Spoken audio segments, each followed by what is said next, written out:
before we even get to the frostbitten toes and the ever-struggling butter churns, let's begin in the dim hush of a colonial morning. It's winter, of course, which means the rooster is frozen solid, and the only thing fogging the window panes is your breath. The year is somewhere between when George Washington still had his real teeth and when bathing more than once a month was considered suspicious. You, dear listener, are a colonial farmwife. Just for tonight. Don't worry, you'll be done with your chores in about 13 hours, give or take. You awaken not to an alarm clock, but to the sound of chill wind slipping through the chinks in the log wall, and perhaps the faint rustle of your eldest child attempting to start the fire. One of 7 children, mind you. The baby, who has a suspiciously perfect sense of timing, has chosen to wet the bed precisely moments before dawn, ensuring that today starts not with silence, but with laundering a straw-stuffed tick mattress by hand in nearly frozen water. Delightful. You swing your stockinged feet out from under the quilt, handmade, of course, by yourself, your grandmother, and 3 neighbours who spent that long February quilting party gossiping about who watered their cabbage rows with too much confidence. Quilting bees were the original group chat. Your dress awaits you by the hearth, not so much waiting as hanging stiffly, like a second, colder version of yourself. In winter, changing clothes feels somewhere between a punishment and an endurance test. There is no central heating. There is very little sympathy. There is only wool. Heavy, time-consuming wool. Breakfast is porridge. What sort of porridge? It matters not. It is porridge. A gruel made of cornmeal or oats, or whatever grain imposter you happen to have left in the root cellar. But it's warm, and that counts for something in January.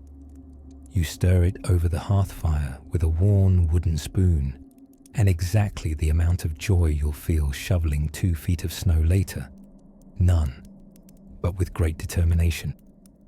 Your husband, who believes chopping firewood is a personality, lumbers in from the barn complaining about the cow's attitude, which is rich, coming from a man who thinks being rained on is an emergency. The children eat with the chaotic precision of squirrels at a feast. One is sent to milk the not-so-cooperative cow. Another is off to fetch snow for melting, as the creek's an icy mess and won't be back until fingers are properly numb.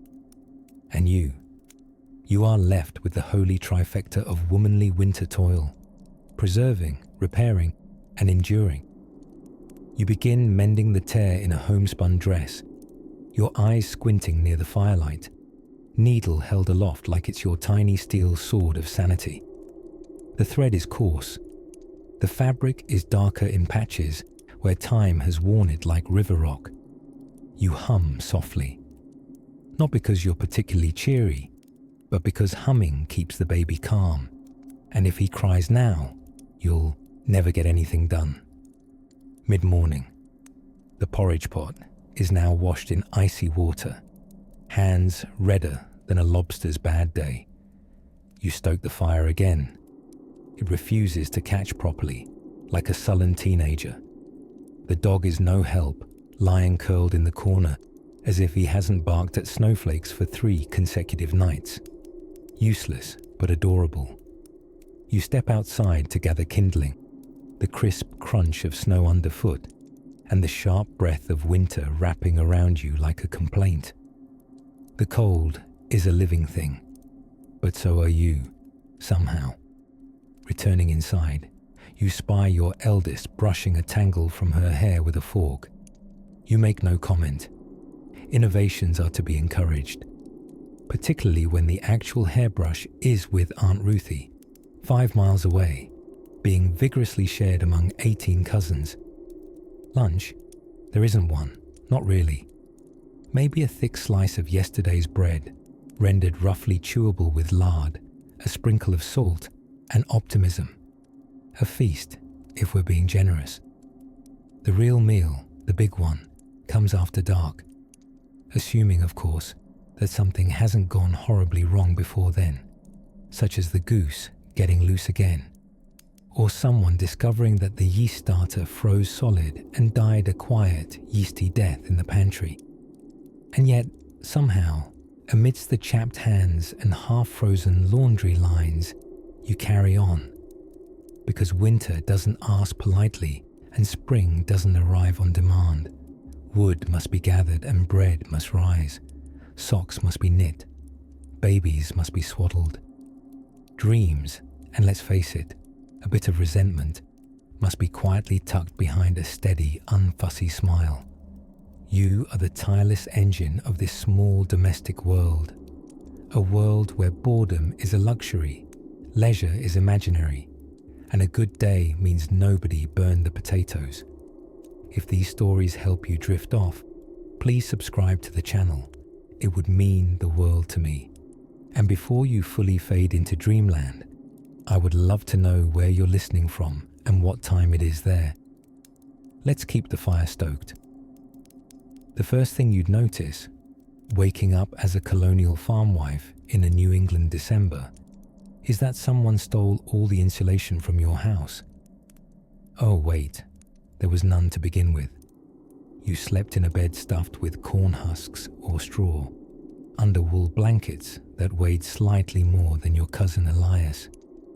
The mattress had a habit of snapping, popping, or rustling anytime anyone so much as dreamed about moving. And outside that cozy, creaking cocoon, a frosty bedroom, the temperature of a polite glacier. Your breath would fog the air like you were a tiny human hearth. The bedroom window, too, was behaving suspiciously more like a hole in the wall than anything engineered to keep the cold out. Most glass, if you owned any, was clouded, warped, or a luxury reserved for those fancy high society types with 3 whole pews at church. If you didn't own glass, animal hide parchment would do. Oiled paper greased up with lard so light could pass through. It was translucent enough to feel optimistic, while still successfully keeping out most of the sunshine and all of the hope. Now, the very first task of your frosty morning isn't to immediately rise in gratitude or mannered femininity. It's to defrost yourself enough to move. That takes a while, and a mental pep talk. Next, you'll need to rise, quietly of course, so as not to wake everyone else in the small timber-framed house, which currently contains your husband, no fewer than 5 unbathed children, a mother-in-law who gives unsolicited advice in her sleep, and possibly someone's cousin from the next town over, who needed a place to lay low until the frostbite healed. Naturally, the fire went out sometime in the night. That cozy glow you romanticized before time traveling here. That was a temporary condition.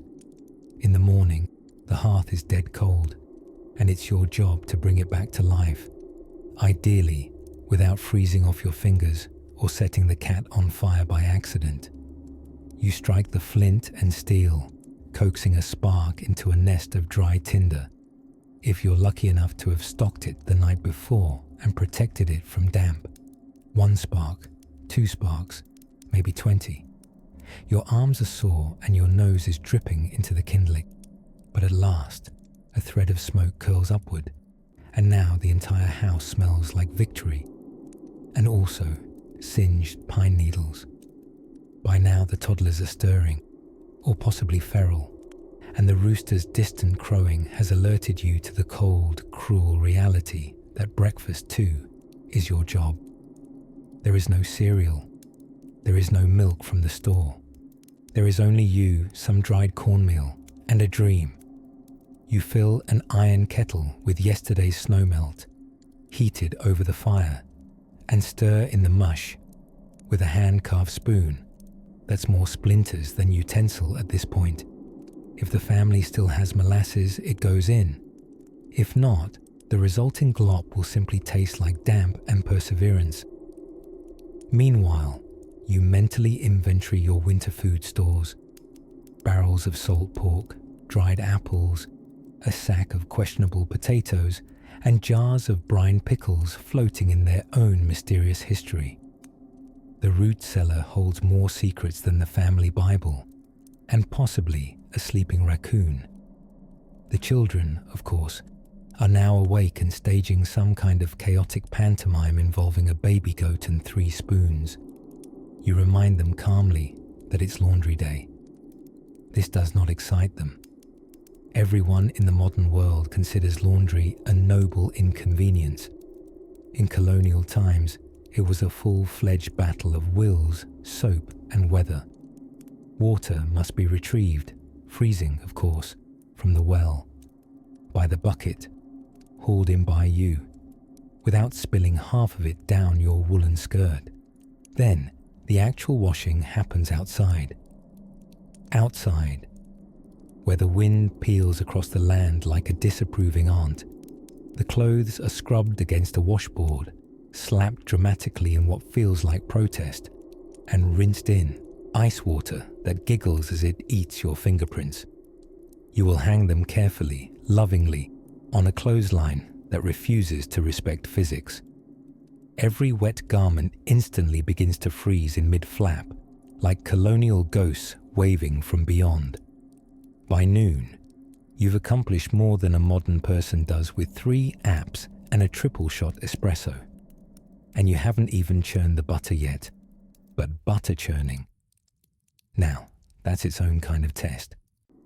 Best saved for a quieter, creamier moment. One where elbow grease meets patience in a dance as old as cows themselves.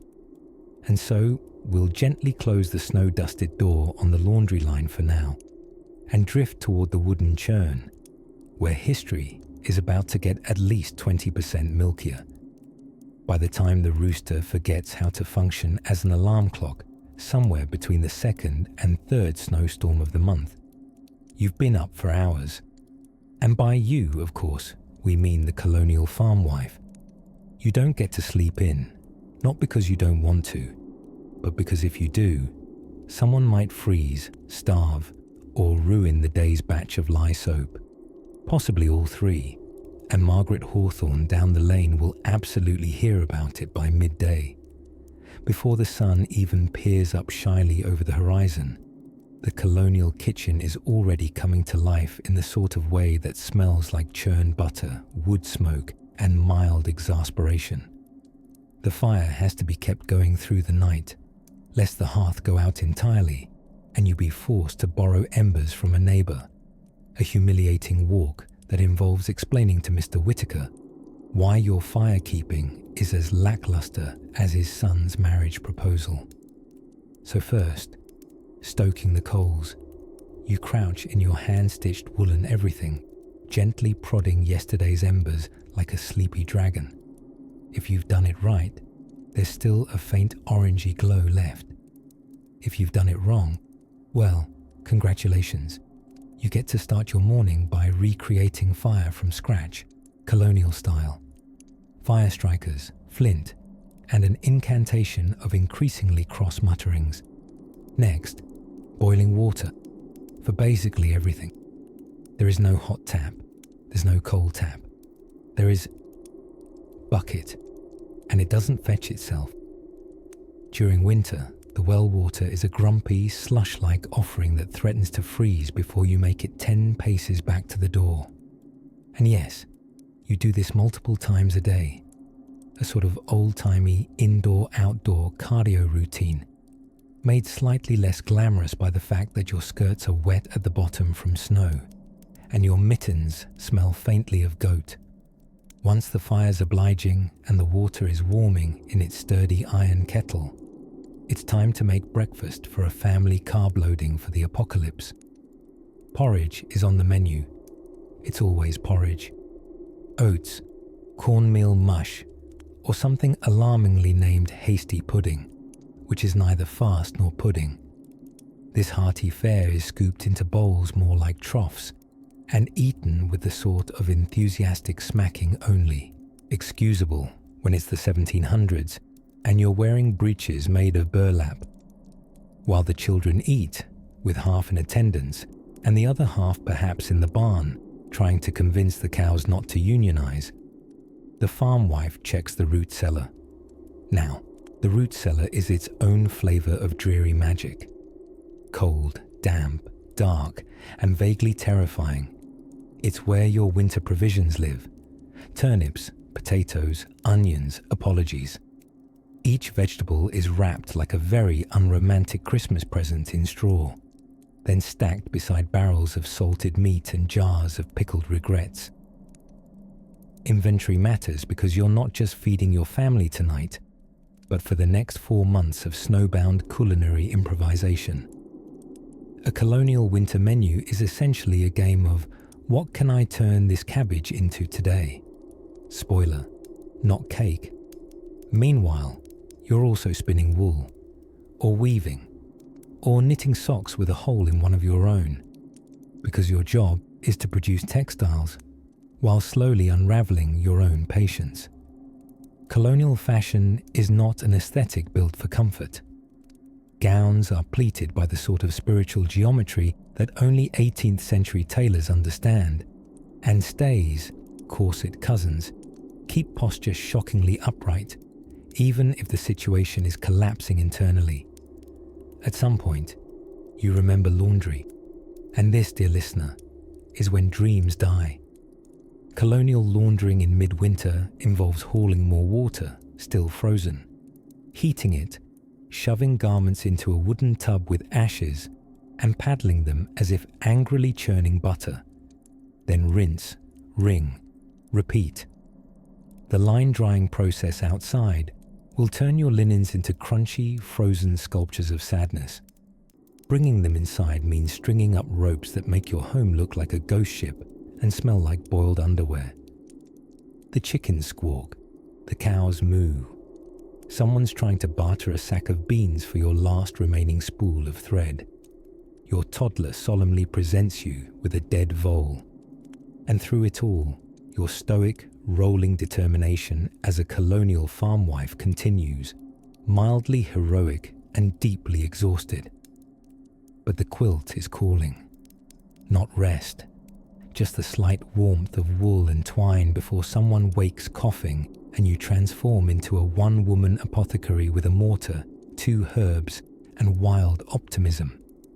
And outside, the snow keeps falling, soft and steady like powdered sugar over a story you haven't written yet, or perhaps just another chapter waiting beneath the frost. The winter sun, when it bothered to show up at all, rose like a weary candle behind a curtain of frost, spilling the faintest grey light across the ridges of the uncharmed landscape. The farm wife would already be up, of course, hours ahead of the lazy old sun, because the chickens didn't care for darkness, and the sourdough starter needed stirring before it became a biological warfare experiment. And now, my dear modern listener, who has likely never churned butter, scraped soot from bake ovens, or wrestled with the temptation of simply not doing anything at dawn, you have arrived at a crucial part of your colonial crash course: dressing. Not dressing in the sense of silk petticoats and powdered wigs. No. This wasn't Versailles. It was more like very sighs from being exhausted all the time. A farm wife's wardrobe in the dead of winter was essentially a campaign against exposure, with layers upon layers of wool, linen, and the steadfast determination to not freeze before breakfast. First went on the shift, a sort of oversized linen undershirt that served as both nightgown and the eternal foundation of all ensemble ambitions. Then stays, not corsets, mind you. These were stiffened bodices worn to keep the torso behaving itself, like a polite guest at a tea party. They were laced up tighter than your Aunt Mildred's opinion on tattoos, and offered about as much flexibility as a colonial fence post. Imagine pulling up woolen stockings in the chill of a bedroom that hadn't seen warmth since last harvest, tying garters with numb fingers while your breath painted ghosts in the air. Over the stays came petticoats, plural, because nothing said winter like waddling into the barn looking like a modest cabbage. A farm wife might layer 2, 3, even 4, depending on how committed she was to not becoming a cautionary icicle. Then the short gown, a sort of jacket-shirt hybrid that remained perpetually itchy but seductively warm. More wool, more layers. And finally, aprons, caps, and a kerchief just to confuse the wind into thinking you were someone else. Fashionable, not remotely. Functional, mostly. Warm, debatable. Of course, there were no closets stacked with each day's outfit. A colonial woman often had 2 dresses, one for Sunday and one for attacking the week like a thundercloud with good posture. Changing clothes for the day wasn't a style statement. It was a logistical decision weighed against how likely one was to slosh through snowbanks while carrying a pail of water and questioning her life choices. And still, she carried on, because once one was dressed, if you could even call the result of 20 minutes of buttoning, tying, and grunting dressed, it was time to leave the relative frigid comfort of indoors and head straight into the outdoor version of cold that made your eyelashes feel betrayed. Water, fresh from the stream and feeling just vivacious with self-importance, had to be hauled in by the bucket load. The stream, naturally, was likely crusted with a suitably poetic layer of ice. Breaking through it with the edge of a tin dipper while not falling in required a mix of balance, determination, and an acceptance of wet skirts as inevitable. Firewood, stacked last fall with such optimism, had now become a daily scavenger hunt through snowbanks. You needed perfectly dry tinder to get the fire going again in the kitchen hearth, especially if breakfast was going to involve anything warmer than regret. And that was just the outfit and the first shiver of morning. We haven't even begun to discuss the kitchen yet, a room with the warmth of a shrug and the glamour of a blackened iron pot. The hearth was both stove and central heating system, which sounds efficient until you remember it was neither easy to light nor fond of your eyebrows. Still, through numb fingers and snow-moist hems, the colonial farmwife was dressed and moving and chasing steam from her breath like hope on the horizon. And as she ducks inside, cheeks flushed like winter apples, we begin to hear the earliest creaks of the hearth, the awakening of kettles, and the slow, smoky exhale of a fire beginning to believe in itself again. Which brings us, quietly, patiently, to a more pressing matter: breakfast. Because if you think your meager granola bar and oat milk latte qualify as hardship, what comes next just might thaw your modern sensibilities, or at least stir your dreams into a cozy simmer. By the time the first pale rays of January sunlight trickled through the frost-laced windows of a colonial farmhouse, our dear subject, the ever-humble farmwife, had already been awake for what felt like a presidential term. Not a modern one filled with debates and digital scandals, mind you, but the kind measured in hearth fires tended, cows milked, and 6 children wrestled into woolen stockings that never quite fit. Now, before you imagine her gently sipping tea and watching snowflakes fall, let's clarify. Tea was a luxury, and unless it was steeped from sassafras bark or leftover angst, it was unlikely on her morning menu. Coffee might have been an option, though the beans, much like rebellious sons, were difficult to get and even harder to discipline into submission. So, what did she drink to shake off the sleep and trudge into the frigid barn with dignity? Usually warm water, or depending on the luck of the larder, a weak scrap of broth. Colonial energy drinks, if you will, minus the caffeine and clever marketing. Outside, winter had transformed the once cheerful garden into a crunchy, skeletal battlefield. The cabbages had long since gone into storage or soup. The beans were shriveled and shelved, and snow dusted everything like nature had tried very hard to hide the hard work beneath a festive decoration. But the animals still waited, bleating, mooing, and snorting their discontent into the morning mist. Let us not underestimate the romance of livestock in January. Chickens, while often regarded as simple creatures, were exquisite minimalists. They refused to lay eggs in the cold, out of either protest or existential despair.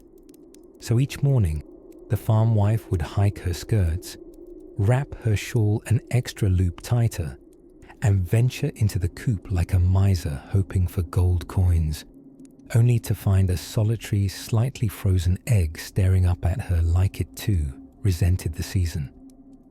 The cows, larger and louder, were equal parts sacred and moody.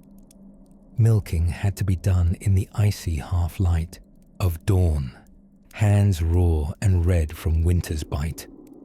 There were no electric milking machines to pump things along, just patience, calluses, and the faint hope that the cow didn't suddenly have thoughts about kicking over the bucket, your hopes, and the lantern, preferably in that order.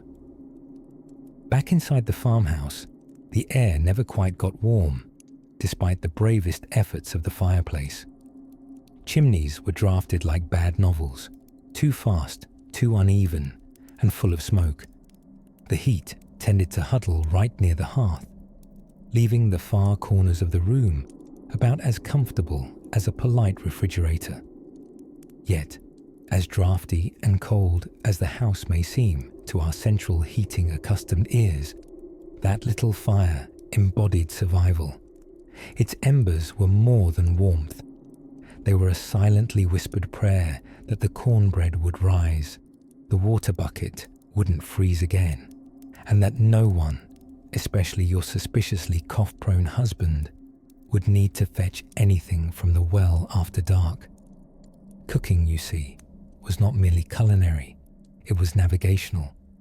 To prepare a meal was to dance through a gauntlet of coal, confusion, and preposterous timing. Recipes, if they even existed in writing, usually read like riddles. Take a goodly measure of flour and stir until it looks right.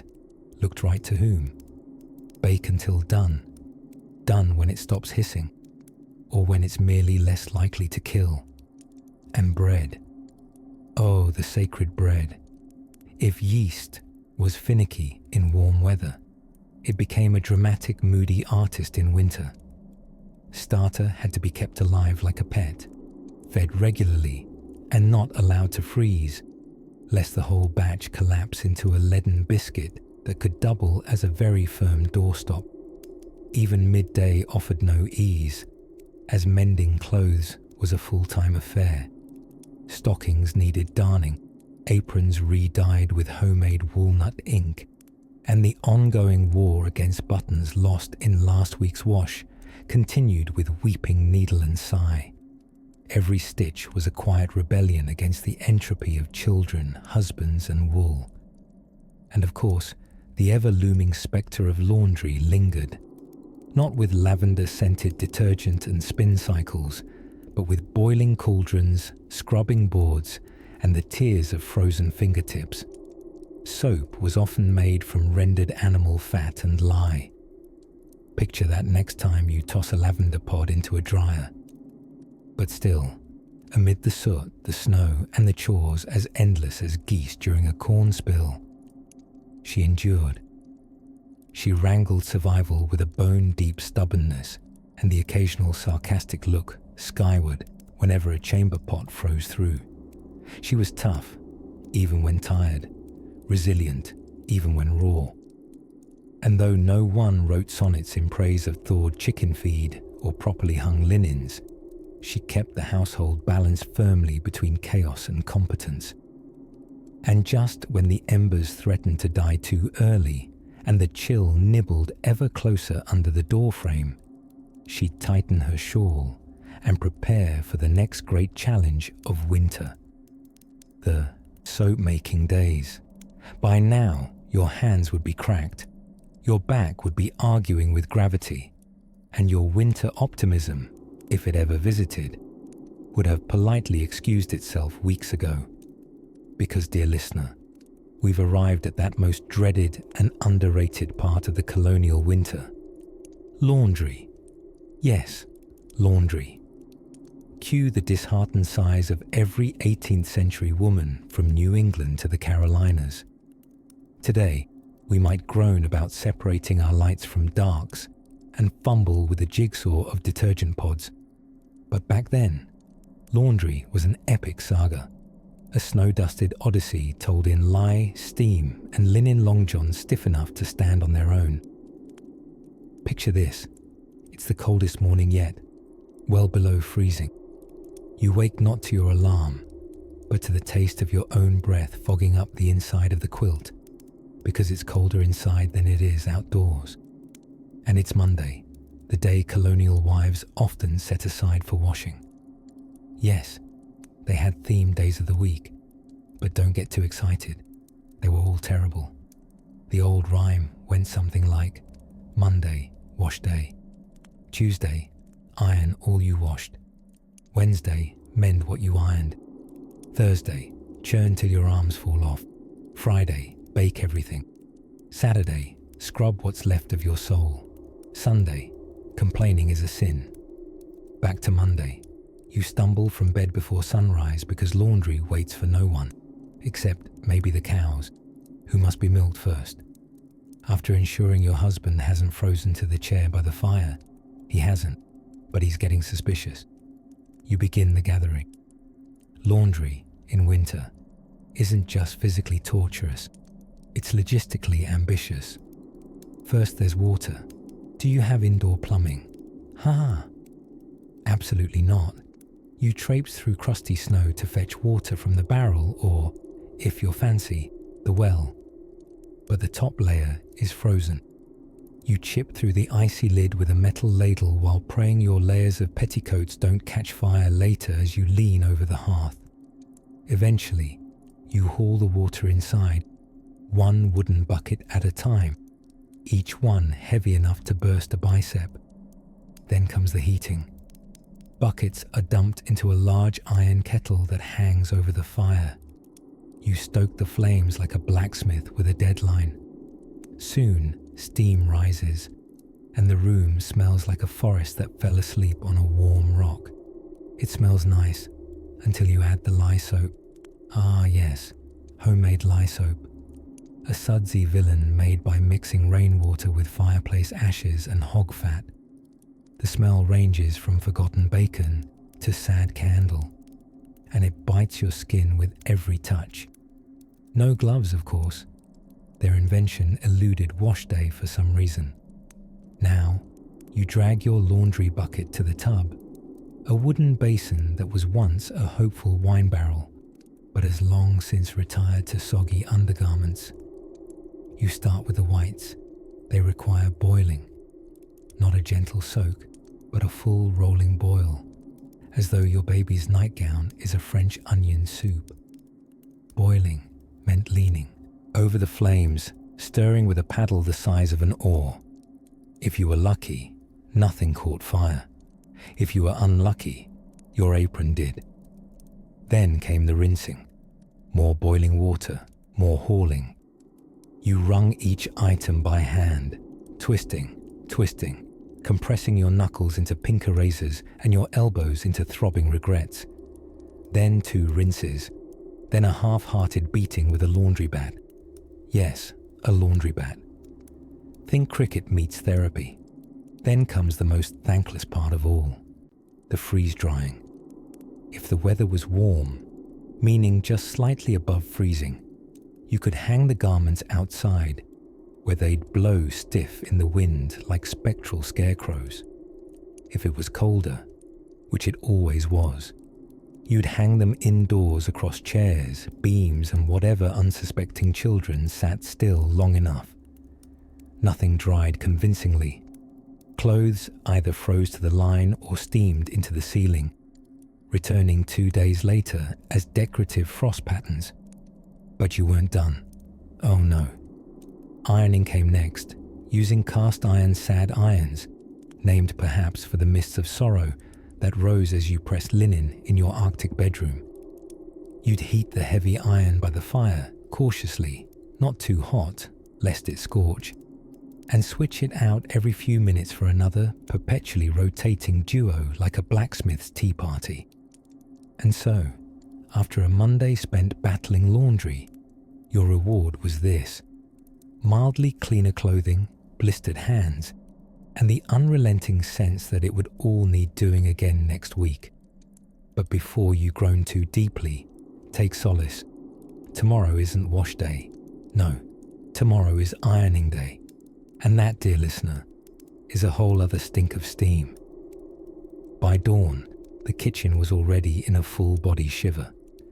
The fire had died to its sleepy embers, the kind that gave off only the illusion of warmth, much like a knitted scarf in a snowstorm or a husband's offer to take care of the milking just once a winter.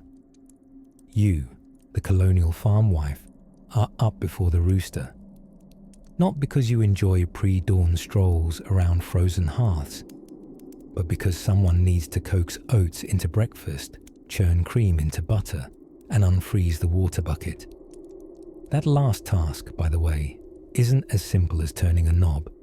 In fact, there are exactly 0 knobs in your house.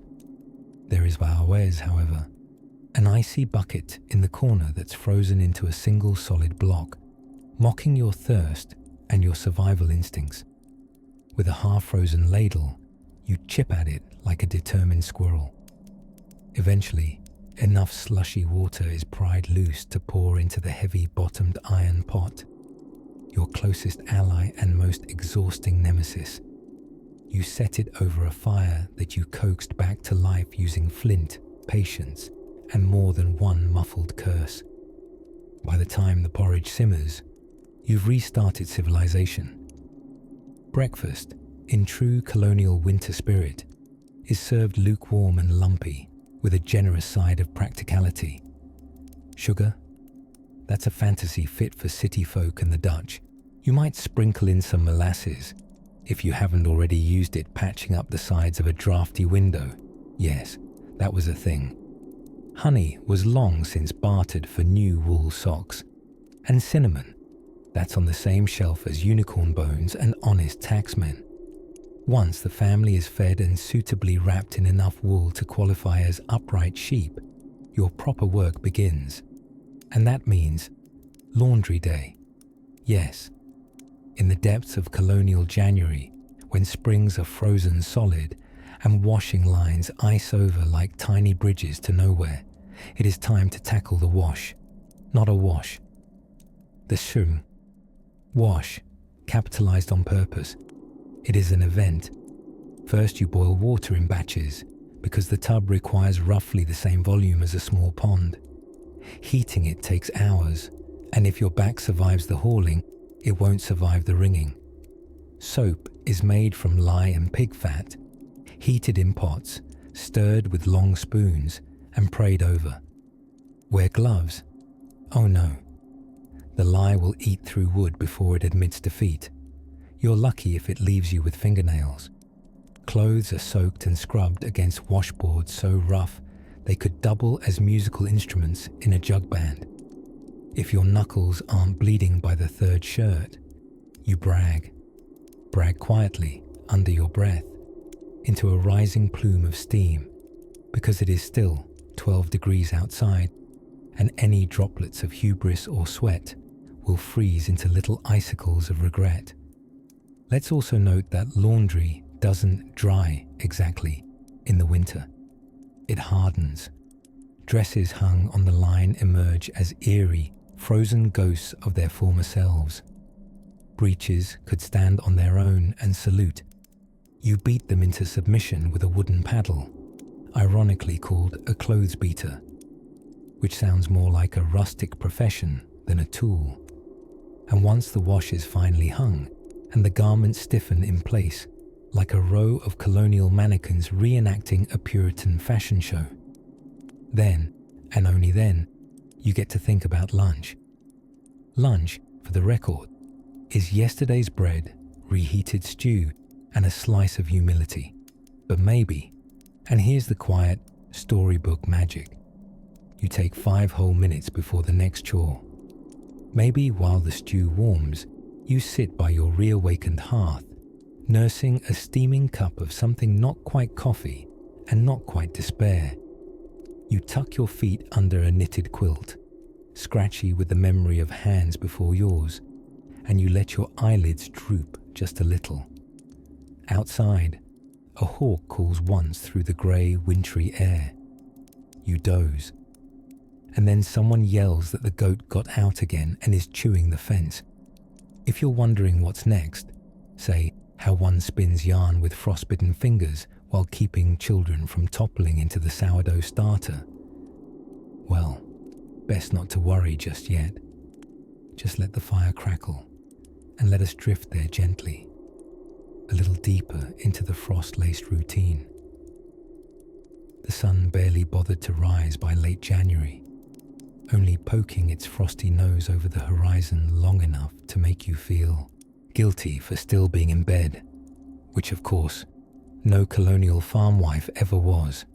By the time a meek sliver of light licked the tops of the snow-drowned trees, our heroine had already been up for hours, creaking across floorboards that were no stranger to below-zero drafts and the slow, ponderous work of survival.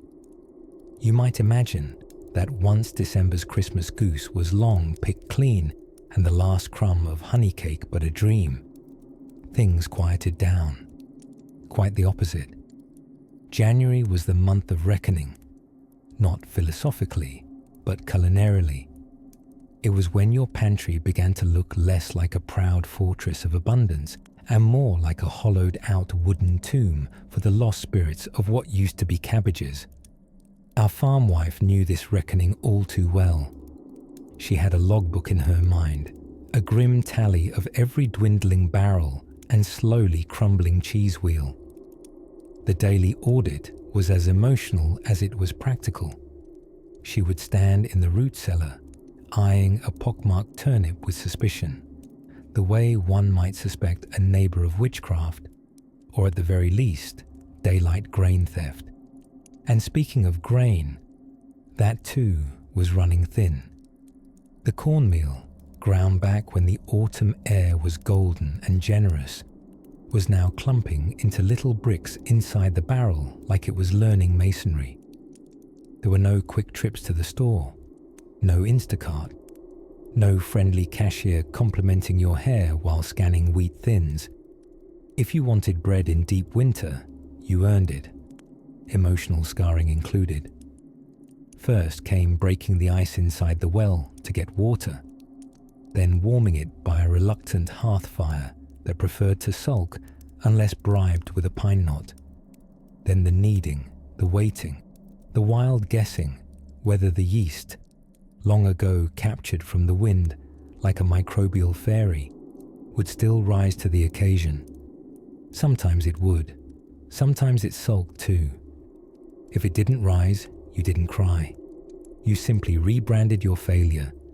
This wasn't a failed loaf, this was hardtack. Travel bread, colonial biscotti, if you're fancy. And let's not forget the butter. You, dear listener, lush with modern dairy conveniences, do not churn your own butter. Or if you do, you are either an artisan influencer or deeply confused. But our colonial farmwife, she churned. And in winter, that meant coaxing cream from a cow who hadn't seen her own shadow in weeks and wasn't feeling particularly generous. Assuming you'd managed to squint some cream into a pitcher and throw your back out churning it, congratulations. You were now the proud owner of slightly funky butter, because winter creams were more temperamental and considerably less creamy than their summer cousins. This butter might rebel in the pan, sticking to the skillet out of spite, and still you soldiered on. Evenings were no refuge. This was the time to spin, weave, patch, and occasionally weep quietly into your mending basket. Socks didn't mend themselves, despite the persistent folklore to the contrary. And darkness fell like a velvet curtain at 4:30 p.m. giving you the entirely unwelcome gift of more hours to fill with scraping tallow candles and wondering whether February would ever come. But oh, before the nightly candle ritual, before you trudged up to bed so cold your own shadow wore mittens, there was the great blanket battle. Preparing the bed was less romance and more construction project. First, warm a brick near the fire, not too warm, or it would crack, not too cool, or so would your feet. Then layer, the bottom wool, the middle coarsely woven, the top quilt, the kind made with surviving fabric snippets from 50 other disasters. Altogether, they added roughly the weight of a good-sized Labrador, which you could not own because you had no food to spare for dogs, or yourself, frankly. Laying beneath this mountain of weight, you might dream of spring, or bread, or a world where snow didn't sneak through the cracks in your bedroom wall each night and form a friendly, ankle-sized glacier by morning. And in that last flickering moment before sleep pulled her under, our farm wife, wrapped like a colonial burrito under 40 pounds of patchwork, might recall, just for a moment, the sweet scent of last summer's herbs, now brittle in their jars, waiting timidly to spice another month of hope. In the next snow-blanketed hush, we'll find her waking again, to something far less charming than dreams. By early January, every breath came out like a smoke signal to the heavens, and the inside of your nose froze slightly during morning chores, something no school guidance counselor ever warned you about in career planning. But a colonial farm wife in winter didn't have the luxury of choosing whether to engage with the frost. She had to rise with it, welcome it like an awkward and slightly malevolent cousin who arrived unannounced. For instance, let's wander quietly into the humble log kitchen. The hearth is still sullenly cold at 4:45 a.m., a time that should legally be illegal, but someone's got to coax it into warmth. That someone, as you might guess, wasn't the rooster or her sleeping husband. It was the woman slipping out of bed onto a dirt floor without socks because a mouse chewed a hole in them last night. Again, lighting the morning fire was truly an Olympic event of pre-breakfast survival.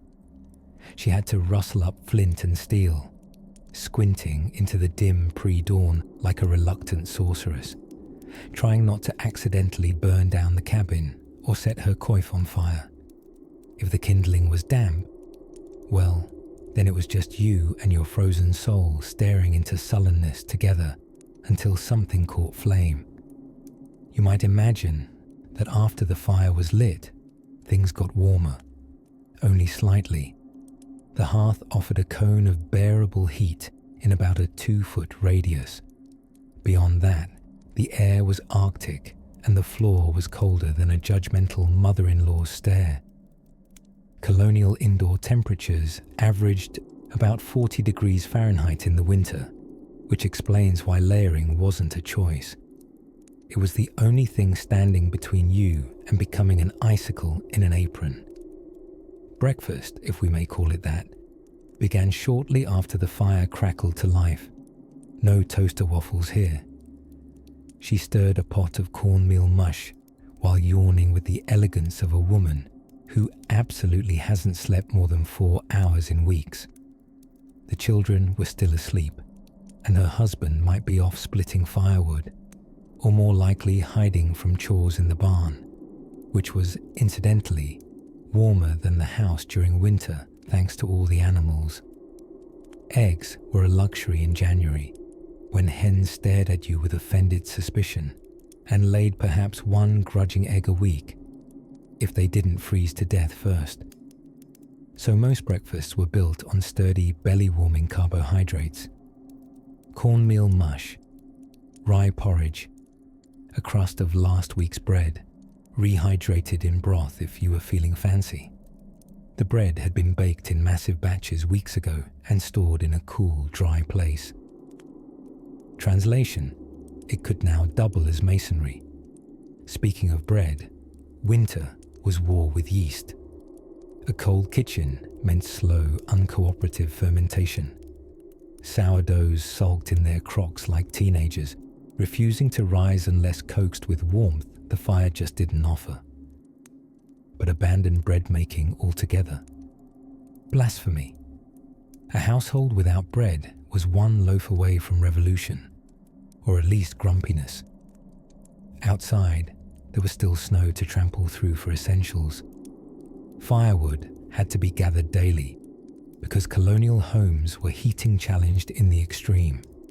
Wood burned fast, and the amount needed per day could reach up to 60 pounds. That's a sled or two every morning.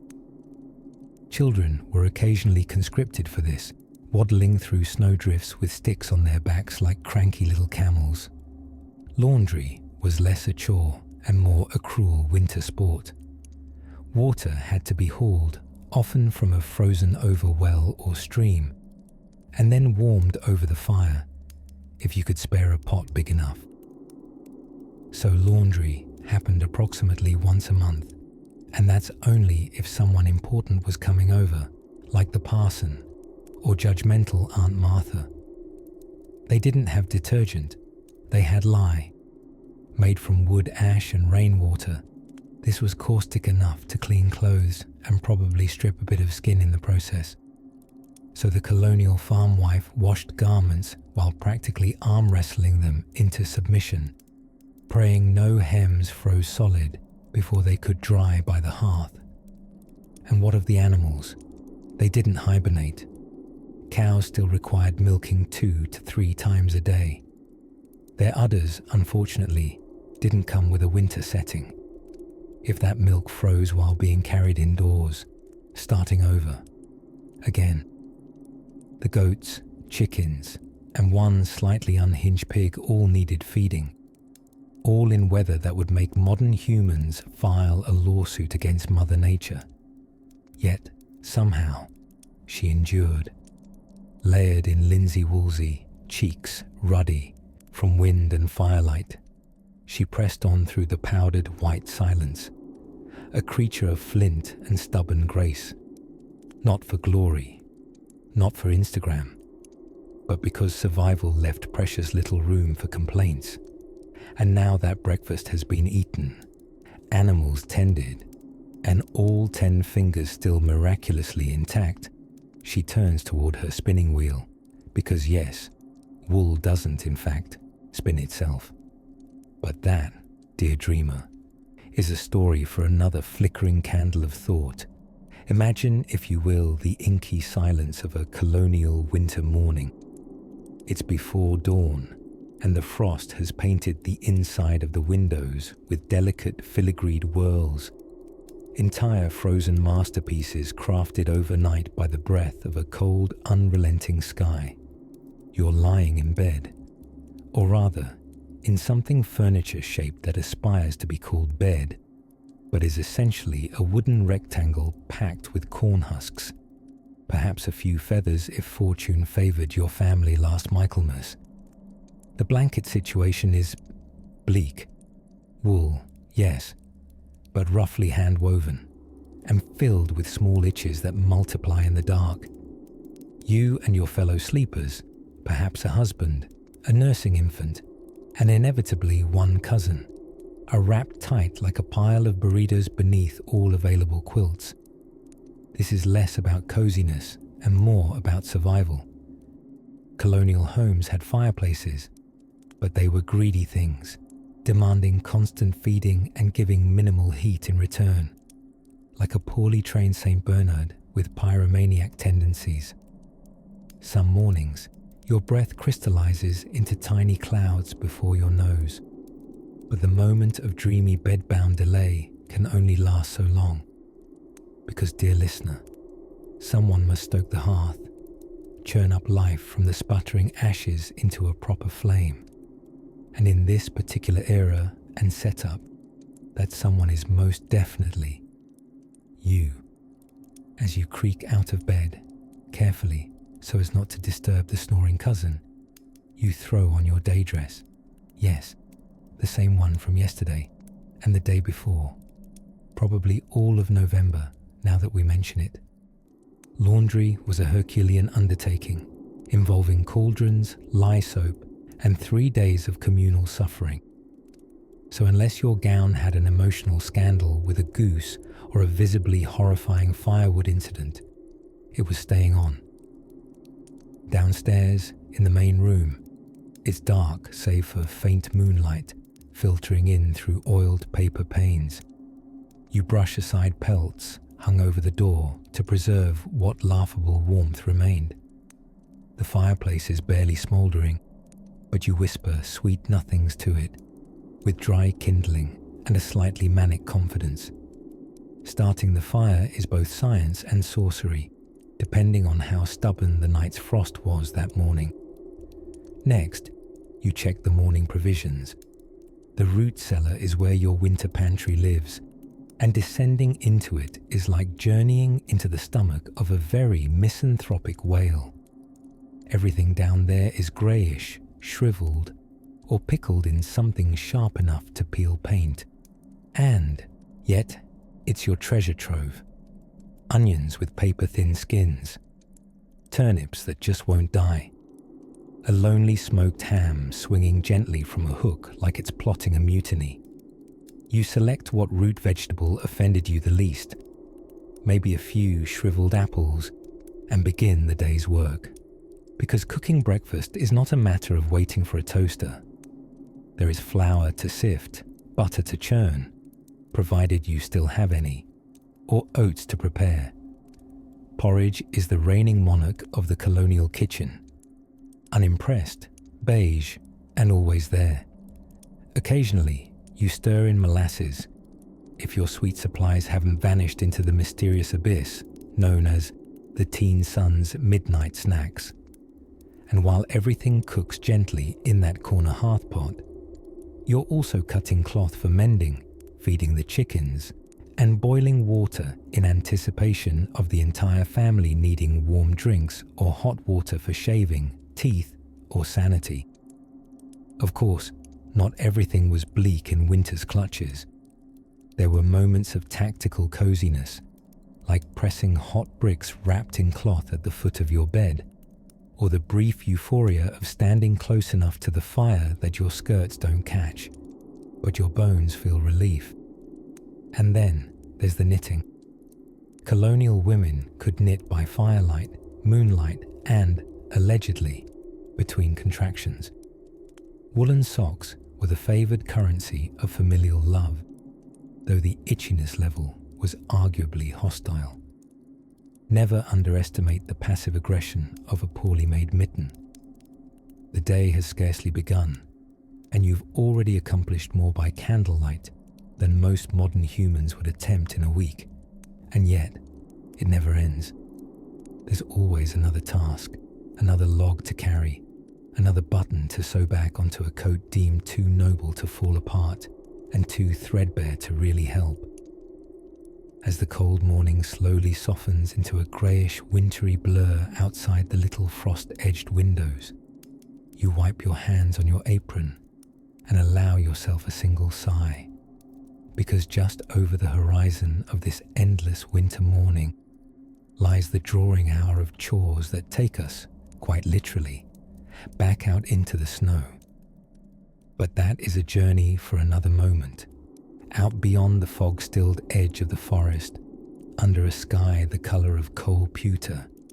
Our colonial farmwife was already halfway through her morning when dawn finally decided to show up. Winter dawns were not the punctual sort, always dragging their feet, yawning behind the mountains, letting the frost do most of the early work.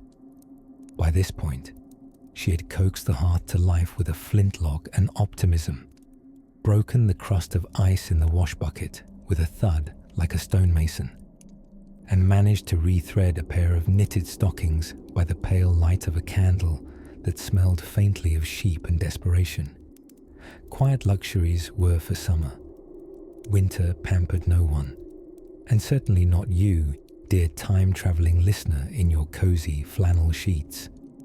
Now, in the corporate world, budgeting calls to mind spreadsheets and second coffees.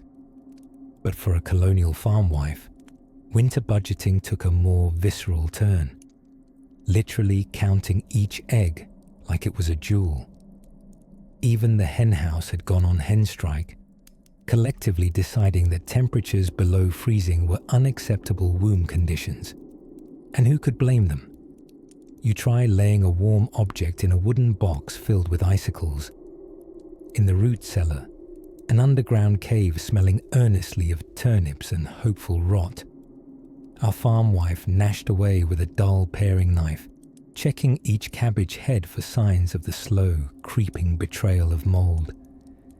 Inventory checks were a highly olfactory affair. One rotten apple, and the whole lot could go faster than a gossip at the quilting bee. Truly, mold in the cellar was like gossip in the parlour.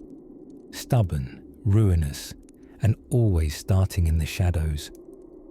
Upstairs, the children were inventing a game called Don't Let Your Toes Touch the Floor, which, while sounding whimsical, was in fact a genuine survival strategy given the subarctic flooring.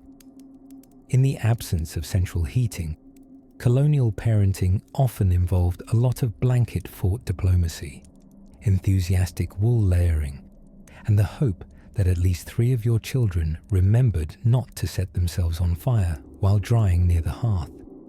Now, let us pause to consider. What does one eat with a garden buried under a month of frost and the nearest store a day's ox cart away? The answer is a symphony of dried beans, salted pork, and the kind of hard biscuits that could break a lesser man's molars. Inquire too eagerly about vegetables and you'd be met with a wistful glance toward the chimney smoke and a murmured, "Turnips, still got some of them." If you survived until April without swearing vengeance upon the root vegetable family, you were considered spiritually enlightened.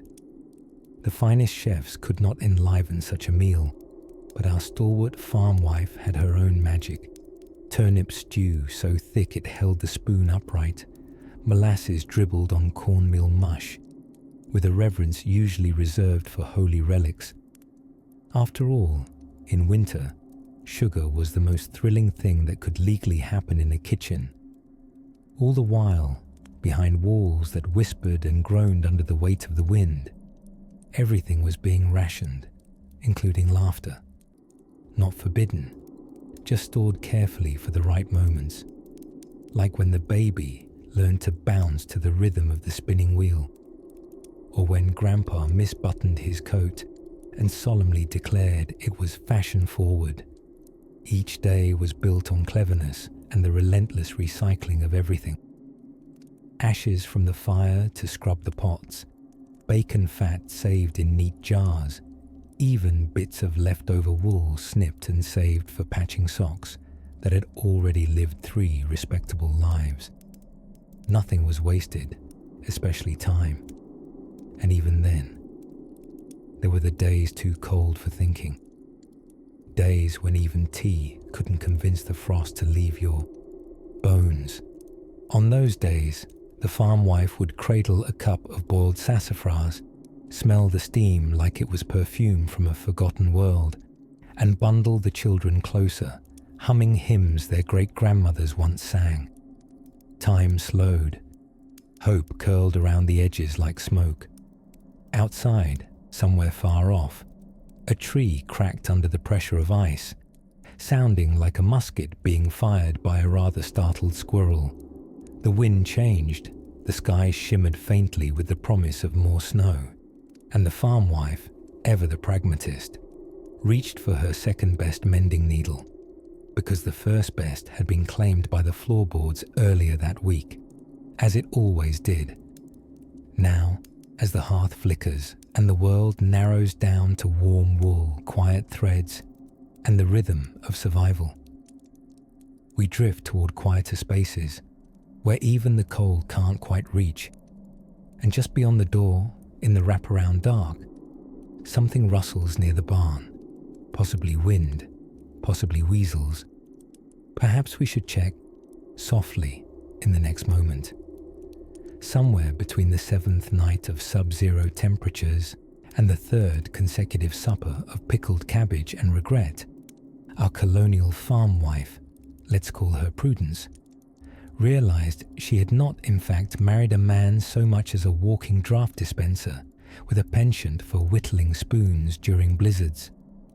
Prudence, draped in no fewer than 4 petticoats and exactly 1 fraying shawl that used to be blue, was knee-deep in the lost art of morning chores, which was colonial code for everything humans shall need ever accomplished before sunrise, without the aid of modern convenience or common sense. The water for the morning wash still had to be broken free from the iron grip of its icy top layer. Buckets, once dignified carriers of warmth, now spent their days encased in silvery frost. The farmhouse sink an accidental skating rink. The only thing more slippery than the floor was Prudence's grip on optimism. But begin she must. The chickens, captives of a coop that creaked like the whispers of frostbitten ghosts, hadn't laid an egg in several grisly fortnights. One could hardly blame them. Even hens, with their notoriously low standards for comfort, had unionized in their own feathery way, muttering indignantly each morning while producing nothing but disappointed clucks. The cows, too, had adopted a look that said, "Don't even try me, woman." Their udders resembled frozen sponges, and convincing Bessie to let down milk required the diplomacy of 5 treaties and a bribe of half an apple, which was, naturally, the last apple, stored in the root cellar between 2 jars of beets, fermenting more rebelliously than intended. Milk, when acquired, had to be hauled, slugged up through sticky snow, and set near the hearth. Not too close, of course, or it would sour. Not too far, because if it got even mildly whimsical, it would freeze into a state resembling curdled marble and stay that way until spring, or the second, coming, whichever arrived first.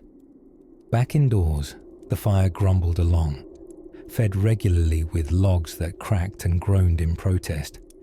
Splitting wood was not just the job of the husband, but of any family member who liked their fingers warm. Prudence was, regrettably, ambidextrous and had no excuses. The family's winter stew, by this point, had achieved the kind of emotional familiarity that made one suspicious. It was composed mainly of turnips that had overwintered like soldiers in a trench, pale, starchy, and very, very tired.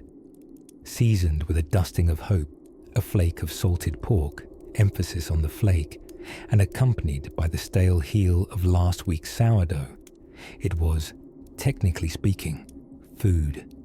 And let us not forget laundry day. Yes, even in midwinter, linen doesn't clean itself, much to the disappointment of every person who has ever lived. Washing involved boiling water on the hearth, scrubbing with soap made of last summer's pig fat, and hanging the garments on a line that stiffened instantly in the wind. The garments would crackle in the wind, flapping like judgmental spirits. Now here's a fun historical note you can dangle before sleep, like a dangling carrot in front of an exhausted mule. Women in colonial America were expected to produce not just food and warmth, but moral superiority. The good wife, you see, embodied civilization itself, literally the gatekeeper between savagery and soup. That was a lot of pressure for someone who hadn't sat in a fully dry gown since mid-October. And bathing. Well, if you thought winter chores were rough, just wait until you hear about the annual horror known as Saturday night bathing. But we'll tiptoe toward that steaming terror another evening. For now, Prudence is pouring what's left of the boiled water over her hands and watching, with the tiniest flicker of glee, as steam rises into the cold air like a silver ribbon. The chickens have clucked their last complaint of the evening. The hearth is crackling in rhythm with the snoring of her beloved human heating unit, whose second best quality, after heat generation, is his tendency to fall asleep mid-whittling. And as the icy wind brushes against the windows like a forgotten hymn, Prudence closes her eyes for a rare moment of stillness, listening only to the hushed symphony of winter's demands. Tomorrow, she'll face the laundry ghosts again. But tonight, there's a fire, a blanket, and the soft smell of something faintly turnip adjacent. And somewhere, just past the edge of the preserved pears and pickled hope, another chore is quietly waiting its turn. The cold crept in like a gossip with a grudge, slow, deliberate, and impossible to ignore. By the time February laid its weary bones across the farm, everything was half frozen, vaguely damp, and tinged with the quiet desperation of people who'd been indoors with the same 3 other humans for far too long. In the colonial farmhouse, windows were, technically, just holes in the wall with dreams of being glass.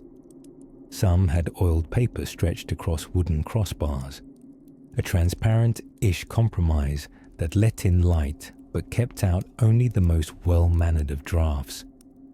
And while the snow outside glistened like poetry, inside the temperature hovered somewhere between bone-chilling and my eyelashes have frozen together again.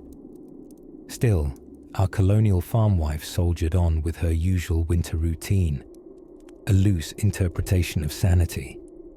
At the heart of it all was the fire, her sticky, smoky, laborious ticket to keeping hypothermia at bay. The hearth wasn't just for heating. It was the oven, the stove, the light source, the conversation pit, and once or twice, the emergency sock dryer. She managed the fire as if it were a moody member of the family. A little too little wood, and it sulked into ashes. Too much, and it coughed smoke into the room in an aromatic attempt at protest. But when handled just right, it granted warmth, and the promise that the porridge might be edible before nightfall. Fuel was a never-ending preoccupation. Earlier in the season, she'd helped split logs, stack them into neat precarious towers, and ferry kindling into the home in overspilling aprons. Not exactly glamorous, but extremely necessary. Winter was no time to discover you'd miscalculated the woodpile, unless your goal was to go down in history as Mrs. Popsicle of Essex County. And oh, the porridge, we can't unmention it. Oats, butter, salt, maybe molasses if you still had any. It clung to the spoon like a loyal but unimaginative companion. A warm bowl of something was a kindness in February, even if it tasted primarily of damp resolve. Sometimes, she'd stretch the family's food stores with preserved apples, root vegetables buried in sand barrels, and the brown, wrinkled remnants of last autumn's cabbage, which by now resembled haunted lettuce. It was also during this time that her hands took on the reliable stiffness of antique wood. Gloves existed, yes, but only in the most theoretical sense. More often, she relied on layers, woolen mitts, undershirts, skirts, petticoats, aprons, and the eternal struggle to pee without removing 40% of her body heat at once. The chamber pot, of course, lived under the bed like an awkward ex-boyfriend. Useful, but not something you'd brag about. By midday, the children, if they weren't outside proving their frostbite immunity, might be inside helping with indoor tasks, like untangling yarn, carding wool, or reading aloud from a religious primer printed in type so small, it could only have been the work of an 18th century prankster with excellent eyesight. Despite the chill, the house pulsed with a muted sort of industry, like a beehive wrapped in 7 quilts and emotional repression. Yet even amidst the harshness, there were tiny domestic triumphs. A batch of candles successfully dipped, their waxy forms standing like silent sentinels on a shelf. Loaf of bread not entirely burnt. A quilt stitched just enough to feel like progress. Hope, after all, was not entirely frozen. Tea wasn't quite tea, but it was trying. A brew of dried herbs, mint, yarrow, raspberry leaves. Not caffeinated, but comfortably warm and vaguely medicinal. She sipped it slowly, staring out the vaguely glazed window as snowflakes drifted in that dreamy, chaotic spiral that always suggested perhaps, just perhaps, this would be the last snowstorm of the season. It wouldn't. Night came early and brushed the farm in slate blue. Candles flickered, logs hissed in the hearth, and the wind outside muttered old lullabies along the eaves. The cold still pressed in, but inside there was at least one layer of stubborn, homespun warmth. Another day behind her, another fire to bank, another set of socks to dry. And just beyond this moment of stillness, more winter waited with its frosted fist gently clenched. In the quiet hours to come, she would settle into a worn chair, the hiss of the hearth her companion, as she picked up her needle once more, threading thread through fabric and time alike. With each stitch, the hush of the season stitched itself into the story of the home.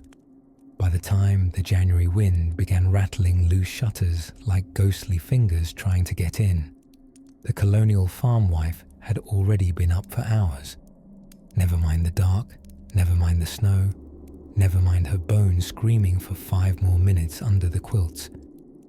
As her breath hung visibly in the air above her straw-stuffed mattress, she heaved herself from bed and slid bare feet into worn wool socks, each lovingly darned until they were more patch than original sock and slightly more metaphor than clothing. Downstairs, the fire had died to embers. Of course it had. Colonial fireplaces were not the eager, obliging, button-pushed gas flames of today. No, they were fickle things, moody, and often inclined to die in the night out of pure spite. Reviving them was an art form, a meditative practice involving an awkward seance with bellows, kindling, and just a pinch of whispered pleading. With the fire grudgingly reignited, she shuffled to the hearth to stir the cornmeal mush pot. Last night's dinner, which, conveniently enough, had become this morning's breakfast. Cold and congealed, it jiggled a little, like a pudding that had given up on itself. She added water, gave it a stir, and tried not to think too long about texture. Meanwhile, the children, small, numerous, and somewhere between cherubic and feral, began to rouse. This meant the day was underway whether she was ready or not. Colonial children didn't exactly sleep in. They popped up with the sun, or before it, like uninvited thoughts. And in winter, they spent most of their time indoors, turning the single-room home into a sort of echo chamber of chaos, wheat chaff, and whittling projects that seemed to multiply when backs were turned. Now came the matter of laundry. You might assume that cold weather offered a reprieve, and you would be wrong. Laundry in winter was not skipped, only made more heroic. The clothes were scrubbed by hand with lye soap, then wrung out and hung outside to dry and freeze. Everything got crisp and sculptural, like a sad art installation titled Domestic Perseverance in G minor. Shirts stood on their own, socks turned into clubs. Underwear flapped stiffly like frozen protest flags caught in a reluctant wind. Eventually, these garments were brought back in and held near the fire until they thawed into wearable dampness. Bathing was saved for Saturdays, and even then, approached with a spiritual resignation. Heating enough water for multiple humans via kettles over a fire took hours, and everyone used the same bath water in descending order of importance. starting with father, then mother, then the children, like nesting dolls of diminishing hygiene. By the time the toddler got in, the bath was less refreshing dip and more historical soup. Of course, the livestock didn't care at all about human fatigue. Chickens needed feeding, cows needed milking. That milk, if not collected promptly, would freeze right in the pail, uncooperatively turning into something between ice cream and tragedy. And then there were the chamber pots. These had to be emptied daily, even when emptied into snowdrifts that judged you silently. Meals required constant planning, as if the entire household was competing in a reality show called What Can You Do with Root Vegetables, Pickled Beets, and Regret? Dinner might be turnips, mashed into a poetry of blandness, or perhaps venison if there had been luck with trapping. The colonial diet in January rarely sparkled. In fact, if anything sparkled, it was a bad sign, and someone should probably check the meat. Despite this never-ending slog, the farmwife summoned brief, bright moments of resilience. She'd embroider by candlelight, knowing the thread would run out long before her patience. At night, she'd sip a small draught of cider if any remained, and let the fire warm her bones while the wind howled outside like a wolf with performance anxiety. And then she would wrap her shawl a little tighter, listen to her children sleep, all bundled together in a heap of siblings and slumber breath, and rest her eyes for just a moment, just long enough to dream about the next day's bread dough rising, the baby's cough sounding better, and that rare miracle when the fire stayed lit till morning. And tomorrow, with luck and mittens thick enough, she'd venture to the root cellar, a bitter, shadowy cavern that never got the memo that it wasn't October anymore.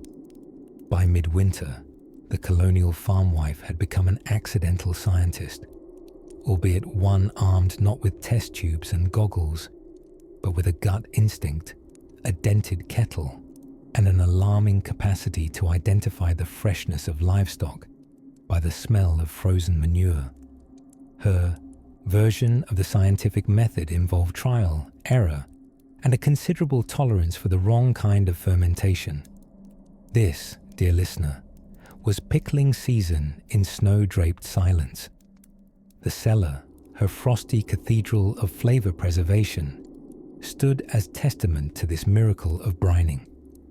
Rows of glassless jars, usually reused cider jugs and warped wooden barrels, huddled together like monks in prayer. Pickled beets, mustardy eggs, sauerkraut that could clear a room, and things that used to be cucumbers, but now had transcended vegetablehood entirely. And she tended to these creations with solemn reverence and mild dread. Now, if you think fermenting food in the dead of winter sounds like a fun DIY for a Pinterest board, remember, this was not snack prep, but winter survival. A misjudged batch meant more than just an unpleasant dinner. It could mean scurvy, and also unpleasant dinner. So the nuances of salt, vinegar, and cabbage became matters of statecraft. This brings us gently to vinegar mothers, that curious floating blob you may have met once in an overly artisanal bottle of kombucha. Yes, colonial farmwives had them first. These gelatinous microbes were passed down the family line like heirlooms, given names, talked to like pets, and analyzed with the same medical attention one might apply now to a skin rash. If your vinegar mother had fallen ill, gone moldy, or refused to float, the whole household entered a state of emergency. The vinegar would be cloudy, the pickles soggy, and worst of all, the mother could die. Again, not the person, the blob. And so vinegar making wasn't just chemistry. In the low light of the root cellar, it took on the tones of witchcraft. Stirring with wooden spoons, whispering prayers one wasn't entirely sure weren't pagan. watching for slight shifts in hue, consistency, and smell. If it hissed, that was good. If it bubbled too much, even better. But if it stopped entirely, that's when Abigail knew. The vinegar had gone to join the ancestors. Of course, culinary necromancy wasn't limited to vinegar. Bread starters were another anxious tradition. Sourdough, ancient. Early American sourdoughs had personalities, names, temperaments, often described in tones normally reserved for crotchety relatives. A good starter was treated with affection. A bad one was fed suspiciously, like it was plotting revolution.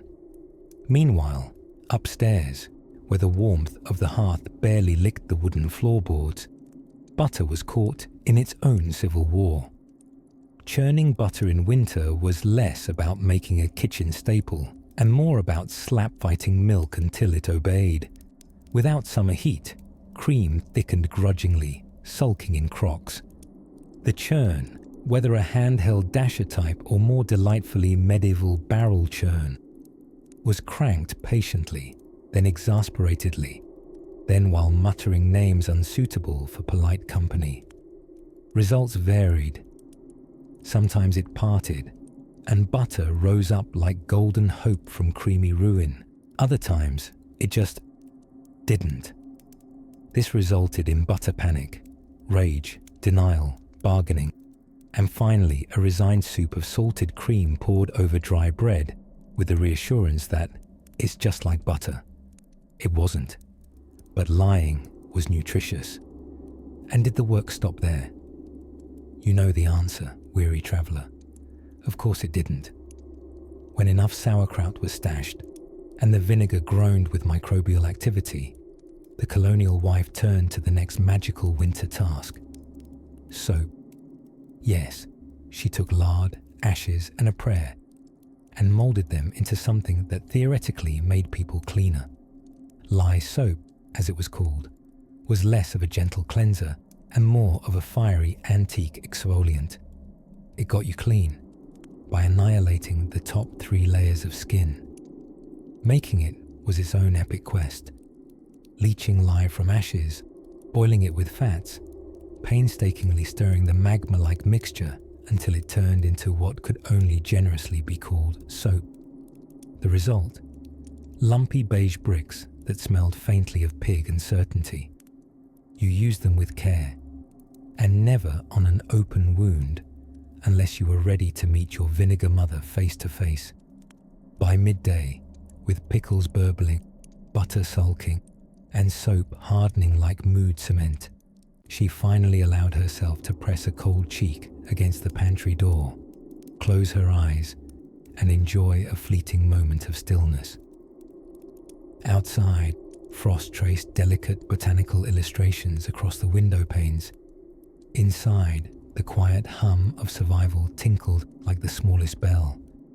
And so winter continued, and she, to her own astonishment most of all, did too.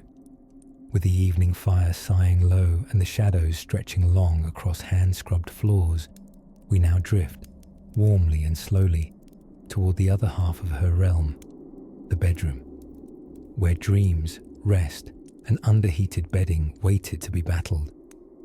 It is sometime just before dawn, in the blued hush of a colonial winter morning, where the wind slinks around the edges of the cabin like a nosy ghost with cold fingers. Inside the farmwife's home, all is sleepy silence, except for the muffled thump of a boot hitting a bucket that froze to the floor overnight. That would be your boot, and that would be your bucket, because it's laundry day. Now, the words laundry day may not strike fear into your modern heart. Maybe, at most, they summon the mild inconvenience of forgetting a wet load in the machine until it smells like a swamp ghost. But in colonial winter, laundry day was not a chore. It was a form of seasonal penance. Let's begin, as the farmwife would, by locating water. This is less a task and more a quest. No bathroom tap or water heater in sight. Just a frozen over barrel outside that must be cracked open with an axe, as though challenging a glacier to single combat.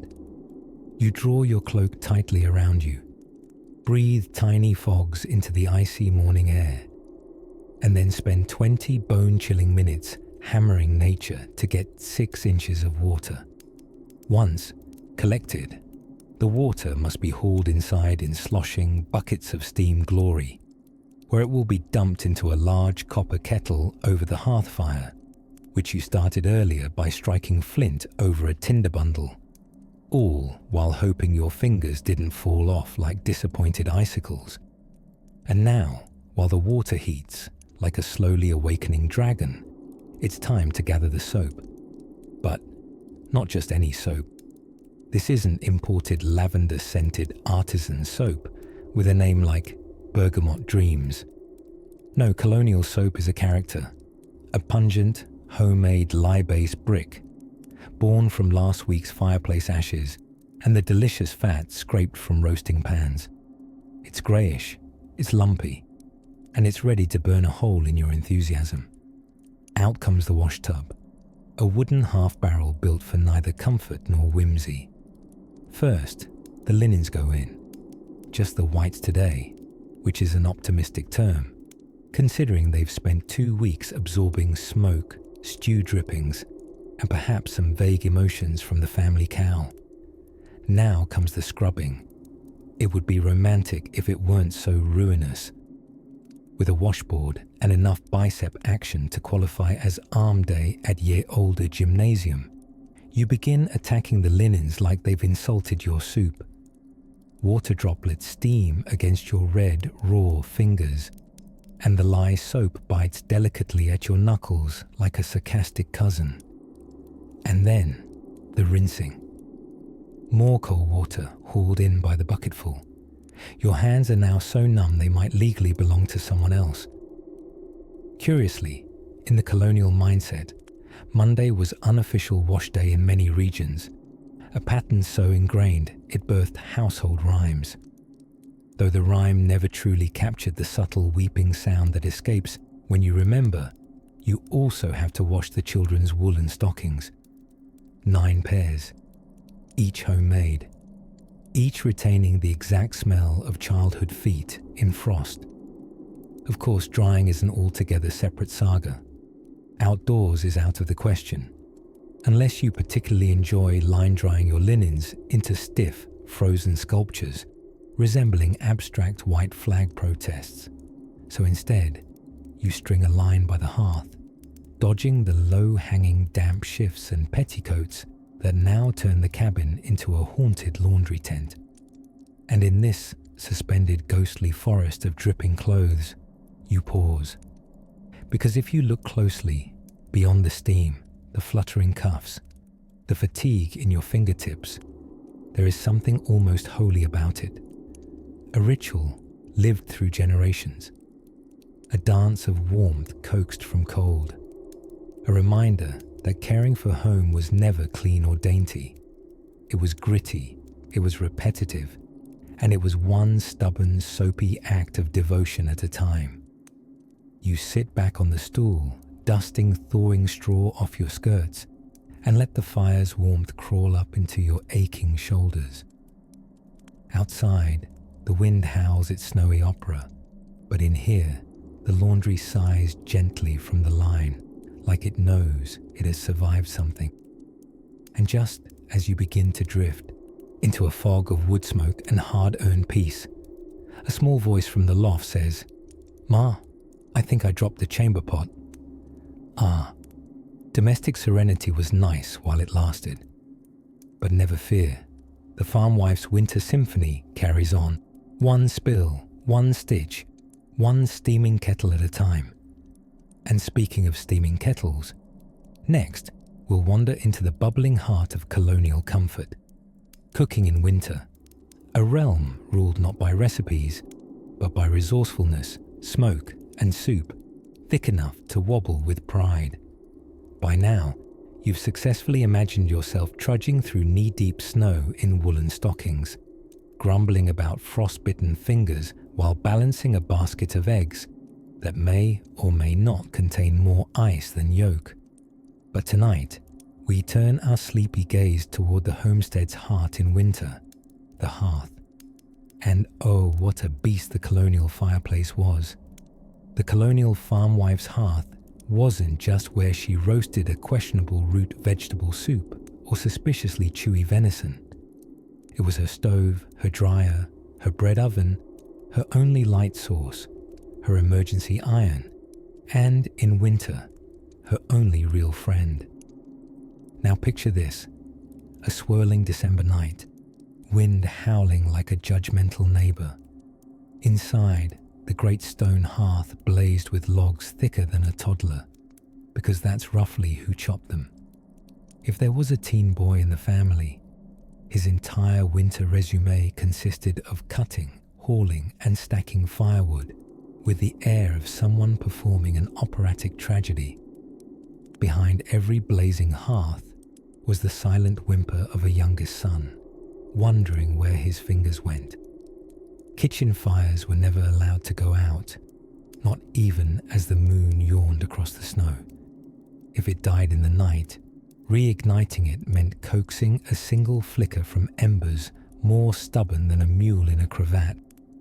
There were no matches, of course, just flint, steel, and sheer willpower, much like making conversation with your in-laws over cold cabbage.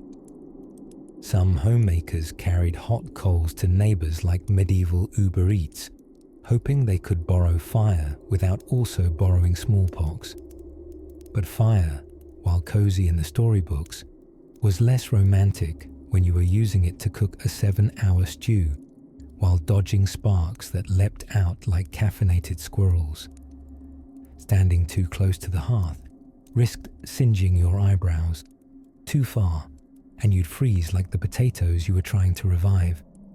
Colonial women became experts at managing both temperature and temperament, simmering soup while mentally calculating stitch counts, goat udders, and whether they had enough goose fat to ward off frostbite.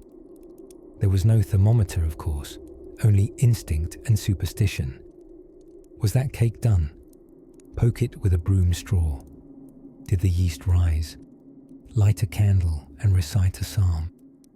Cooking was part chemistry, part theology, and entirely dependent on what your sourdough starter was feeling that day. And just when one might dare to feel a little proud, say, managing to scald the cream just right, or produce a loaf that didn't double as a blunt object, you'd hear it. The gentle rustling of drying linen dangling from the rafters, paired with a sticky sweet smack of something gooey. That would be the apples.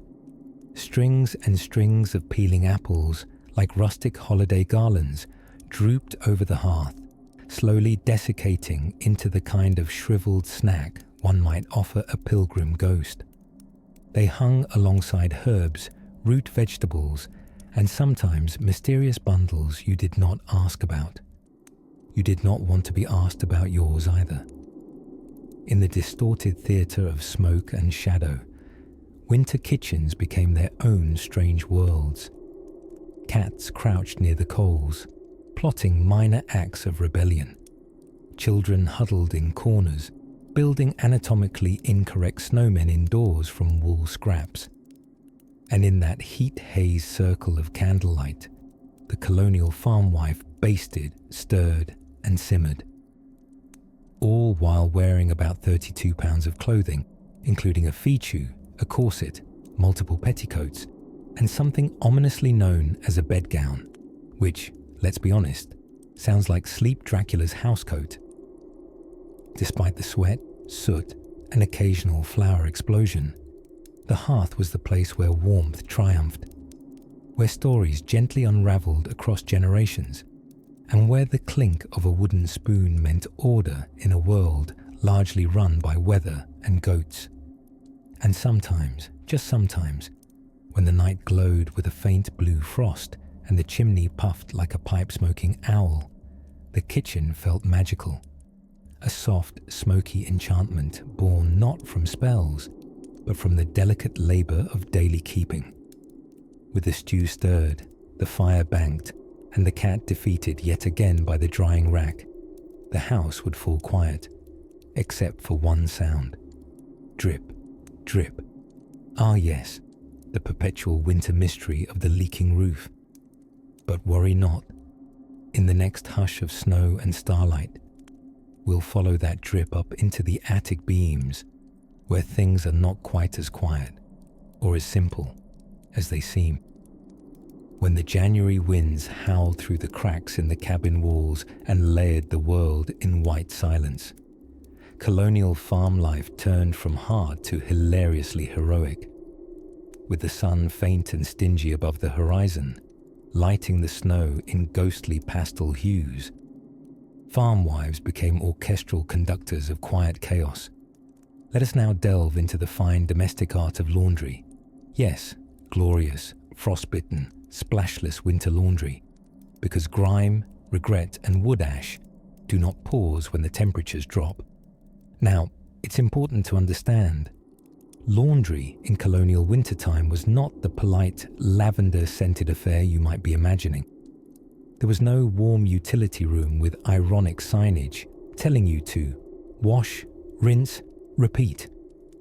There was instead a task so monumentally inconvenient that it was often saved for only a few times a season, unless someone did something spectacular, like fall face first into pig slop. First came the gathering. An armful of soiled linens, frocks, petticoats, and scratchy woolen what-have-yous would be carted, often literally carted, to the washtub area. In warmer months, this might be near a creek, where water flowed and hands numbed gracefully. In winter, however, you needed to get creative. You either hauled ice-choked buckets from a half-frozen stream, or melted snow with firewood you couldn't spare. A real Sophie's choice, though in this case, neither option named Sophie, and both came with chilblains. Water secured, the soap came next. Homemade from lye and animal fat, the result was an aggressive little brick of existential scrubbery. You did not feel clean after its use so much as freshly abraded and spiritually humbled. This soap didn't come in fun shapes or smell like daisies and fairy tales. It smelled like old jokes, bacon, and remorse.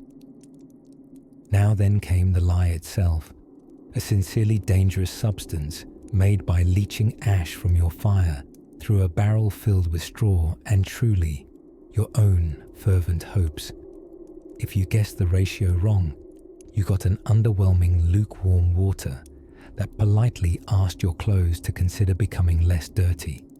If you guessed right, you got the kind of chemical that could melt a wimple in 10 seconds. Farm wives had to test it with a feather or a potato. If it dissolved the feather, it was just right. If it dissolved the potato too, congratulations. You'd made lye strong enough to summon demonic cleaning spirits. After this caustic miracle was ready, everything went into the wash tub. Clothing, soap, lye, hot water, chunks of ice, and your own dubious intentions. Garments were pounded against washboards, if you even had one, or stirred with a wooden paddle, like a grim colonial soup. Laundry could take an entire day. You'd burn through calories just to scald your knuckles and wonder if cleanliness was, in fact, overrated after all. And yet, our determined farm wife clung to her laundry days. Laundry was, in fact, one of the few independent projects she controlled entirely. It was her domain, her mountain to conquer, her gritty symphony. And though her hands swelled red with cold and her fingers stiffened like old fence posts, she pressed on. Rinsing happened in a separate tub, or as separate as you could manage when the planks beneath you had started to groan with ice. Clothing had to be wrung out, a task that today we perform gleefully with the push of a spin button. But back then, it meant using every ounce of available wrist power to twist freezing fabric into submission. You'd think the clothes would resent this, but they didn't. they froze immediately upon hanging outside, locking in their new, cleaner identities like medieval laundry popsicles. Hanging the laundry out to dry was theatre in slow motion. Every item stiffened into frosty sculpture, set against a sky the colour of pewter hopes. Small animals might use your undergarments for shelter while they were still airborne enough to be mistaken for tarps. No one could blame them. And so our winter laundry heroine, cheeks flushed with cold and moral superiority, stepped back from her frozen laundry line like a painter from a finished canvas. It may be 27 degrees and dropping. Her soap may bite like a sarcastic ghost. But by hearth and by hustle, she has tamed dirt in the season of despair. As stars began to sprinkle like spilled flour across the night sky, she turned indoors again, her dress still wet at the hem, her hands raw but righteous. Soon, another challenge loomed beneath the bedding, whether snow-packed shoes would be dried fast enough to wear come morning. But for now, in the quiet glow of a tallow candle, her day's labour hung proud and frozen in the moonlight when the snow settled like sifted flour across the roof and fields. Colonial Farmwives faced one of the quietest, yet most exhausting opponents of all: winter laundry. Yes, laundry. The deceptively domestic affair that, unlike summer's cheerful line drying and splashing water basins, transformed into a frostbitten episode of strategic suffering. Doing laundry in winter was not merely a chore. It was a tactical event involving weather prediction, sheer physical effort, and the ever-present danger of your wet linens freezing into accidental yard art. Imagine hauling sloshing buckets of icy water across packed snow, your fingers already losing sensation by the time you reach the washpot, which, by the way, must be kept over an open fire unless you wanted your soap to harden into decorative candles. To begin this frosty feat, the colonial wife would first gather her tools: homemade lye soap, still sassy and unapologetically skin-stripping, a hefty washboard, and wooden tubs large enough to bathe an ox in. She'd boil water in a massive kettle suspended over the hearth, stirring it with the kind of stick you'd normally lash to a wayward child. Once the linens were soaking, there came the scrub. Left, right, up, down. A workout so thorough it could have earned the envy of modern fitness instructors, if not for the complete absence of leisure wear or snack breaks. Now, in winter, drying clothes outdoors came with a special twist. They froze before they dried. Shirts stiffened in place like spectral villagers waving in agony. Breeches became boards, and underthings stood at attention, ghostly and cold. Curious children were forbidden from using them as icy sleds, though, understandably, the temptation proved too much for some.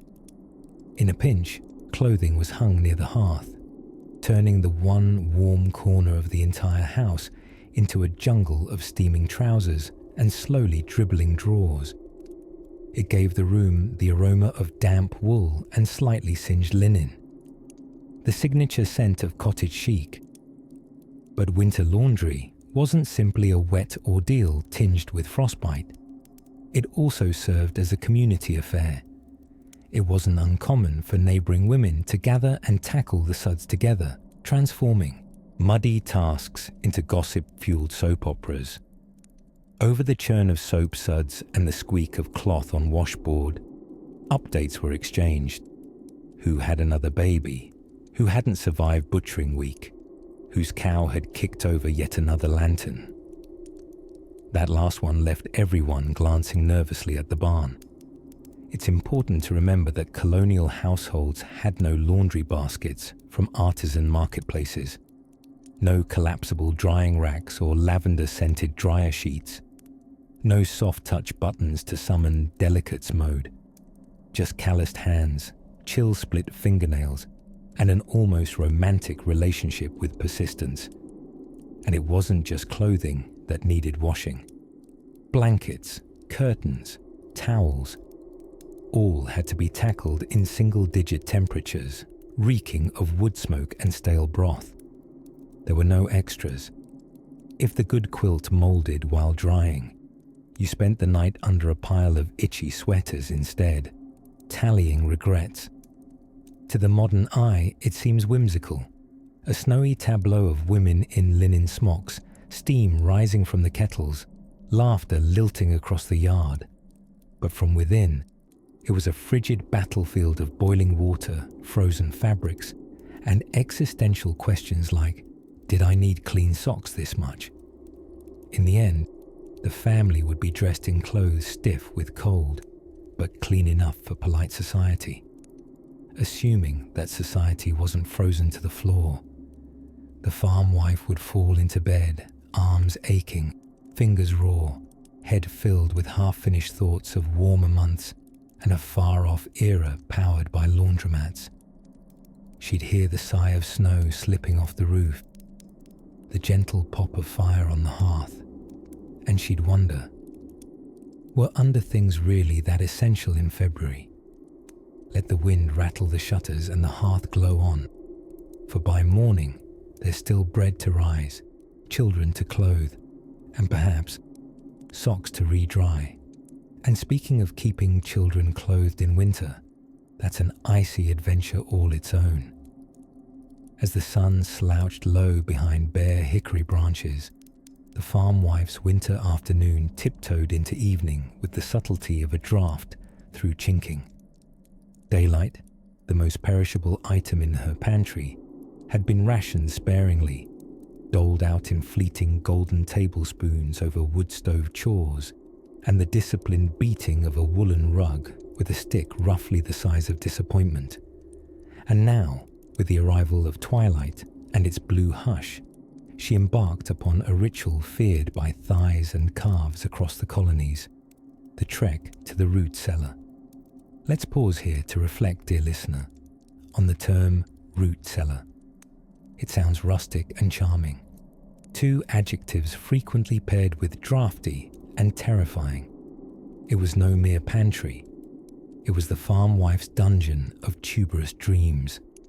This damp underworld, dug into the frozen earth with about as much architectural flair as a crypt, stored the bounty of a summer now long gone.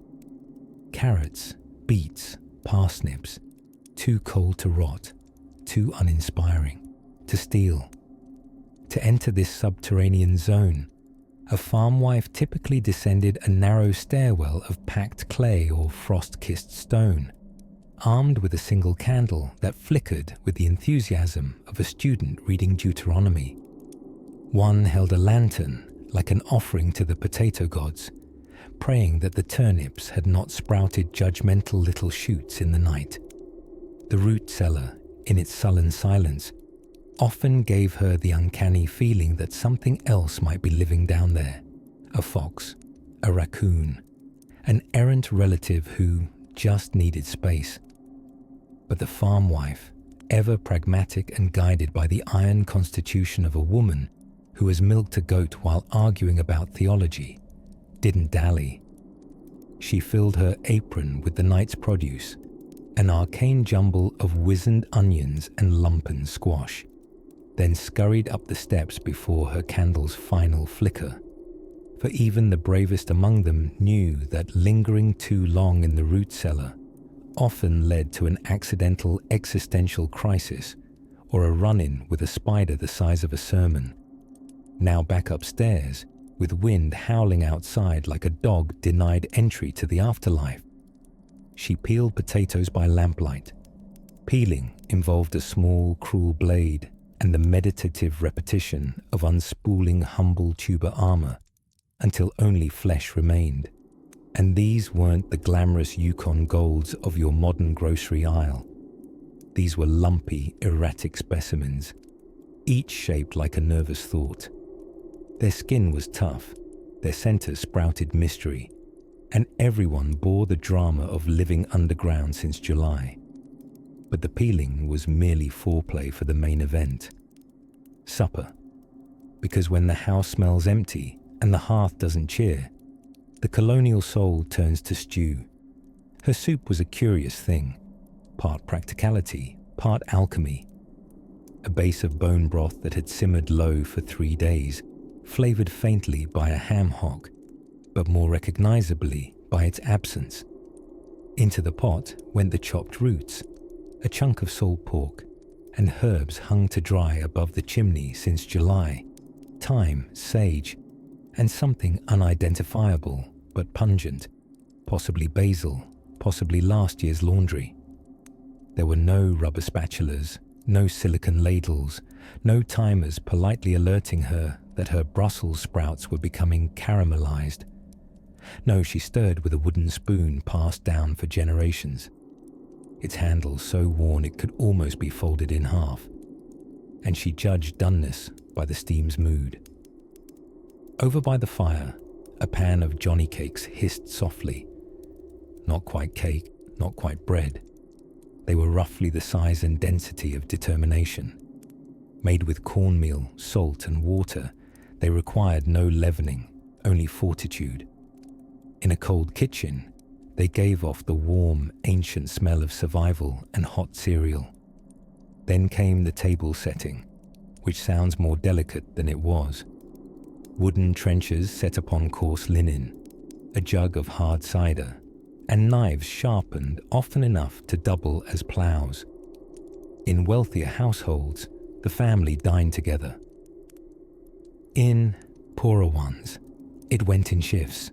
Father first, then children, then whoever was still standing.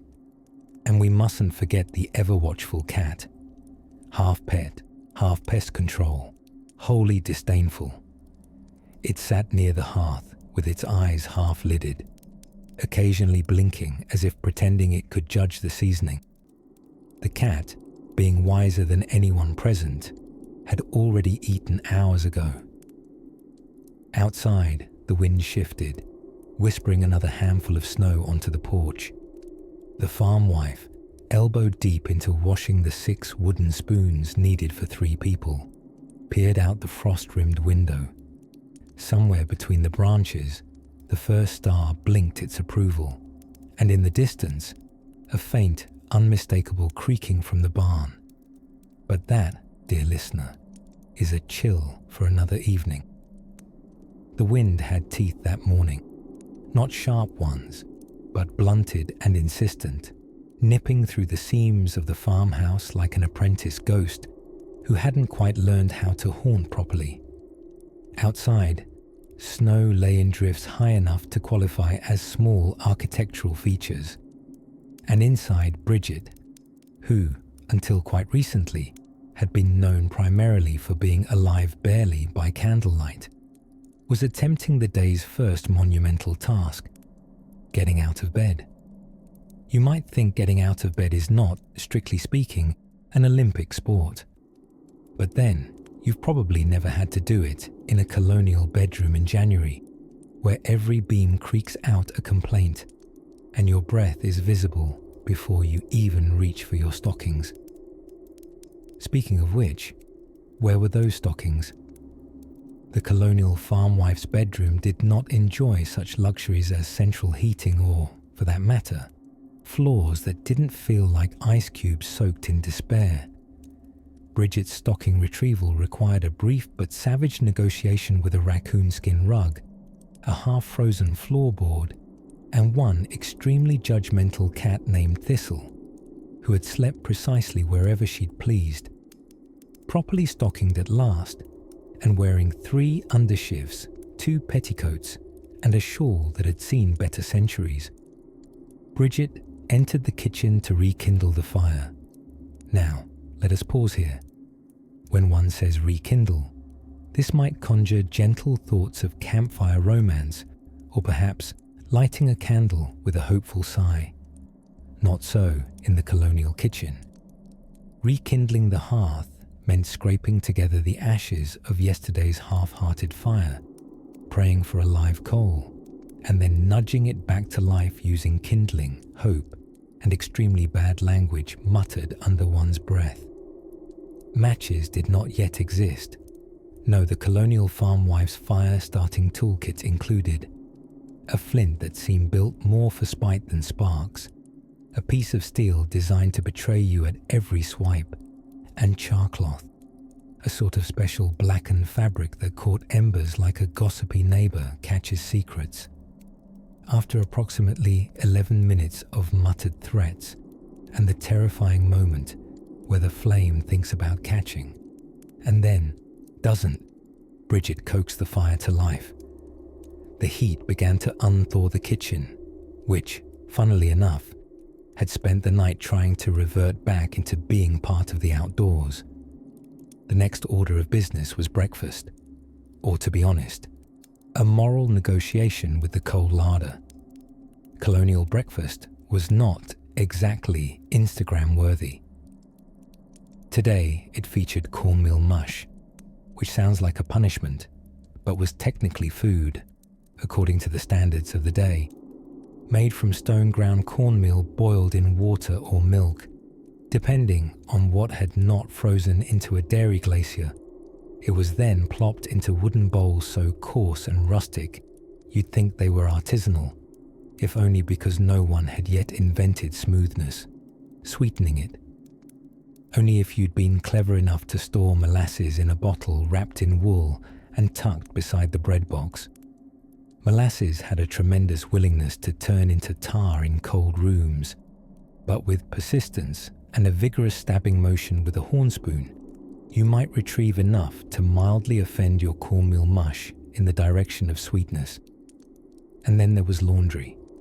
Just at the idea, Bridget sagged a little. In the modern world, laundry means buttons. In the colonial world, it meant boiling water over a fire, scrubbing things so hard they lost the will to be clothes, and wrestling dirt out of linen with homemade soap that both cleaned and vaguely accused you of your sins. Today, though, Bridget merely eyed the laundry basket with the same wide-eyed dread one reserves for unpaid taxes or family game night. It could wait. Instead, she stepped outside to fetch water. A poetic detail, if you kindly forget the part where the well's lid was frozen shut and the rope creaked like it was about to recount sea tales and then break forever. The bucket thunked against the ice-topped water and came back with something that made a disappointing slosh. Good enough. Back indoors, she set the kettle to boil with a fresh armful of wood and a hollow promise that she wouldn't forget to check the chimney flue this time. The last thing anyone wanted was another smoke demon betraying the breakfast plans. Somewhere between tending the fire and convincing her hands to return to room temperature, Bridget looked out the frost-webbed window. The world was white, still, and honest in its coldness. And inside, for all the chattering and shivering and inventively rude thoughts toward the hearth, there was something enduring about it all. Because, like it or not, winter didn't just happen to the Colonial Farmwife. It required her cooperation, and every blistered hand, patched petticoat and burnt pot of turnip stew was her temporary agreement to keep civilization ticking, one impossible day at a time. As the kettle hissed and Thistle leapt onto a windowsill for her daily non-labor, the quiet returned, full as a blanket. There was bread to be baked, sheets to be mended, and, unfortunately, a missing mitten that would eventually be found in the goose's nesting box. But that was for just a bit later. For now, the fire crackled softly. The winter waited patiently, and so did the farmwife, caught in the quiet grace of surviving. Come evening, as dusk dimmed the snow to a kind of lavender hush, another long colonial night wasn't far behind. And if you're wondering what might be brewing in that heavy butter churn behind the wood stove, well, best you wait until tomorrow. By the time twilight dipped its silvery fingers across the white draped fields, your average colonial farmwife was still not done, not winding down, not sitting near the hearth with a mug of cider and a good book, because neither quiet hours nor leisure reading were part of her nightly ritual. No, she was probably elbow deep in something profoundly unromantic, like rendering lard, scrubbing soot out of kettles, or untangling a ball of wool that a mischievous cat had liberated from the spinning basket. Everything in winter choreland took longer. That included undressing. Modern pajamas, with their fleece coziness and resignation to the concept of softness, had no place here. A farmwife would peel off woolen layers that smelled permanently of smoke, mutton fat, and the hope that spring might come early. Stay-stiffened undergarments came off next. Bodices that had spent the day politely reminding your ribs of their structural inadequacy.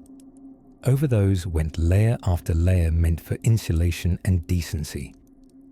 Layers were the colonial version of central heating, which is a polite way of saying fashion was what stood between you and hypothermia. Now you might think, at last, the chores are done, the layers shed, and there's surely a cozy trundle bed by the fire awaiting her. But no, because even bedtime carried with it 17 tasks and several opportunities for frostbite. First, the coals in the fireplace had to be banked, buried in ashes like glowing little secrets to keep them alive for the morning. Matches were a luxury. Flint and steel were finicky and loud at the worst hour, so those embers needed to survive the night like tiny glowing squirrels under a blanket. Then came preparations for the chamber pot. Yes, the forgotten hero of colonial winters. When it is 23 degrees, and the outhouse is a good 50 feet from your door, and often shared with raccoons, doing your business al fresco is a tactical error in judgment and thermoregulation.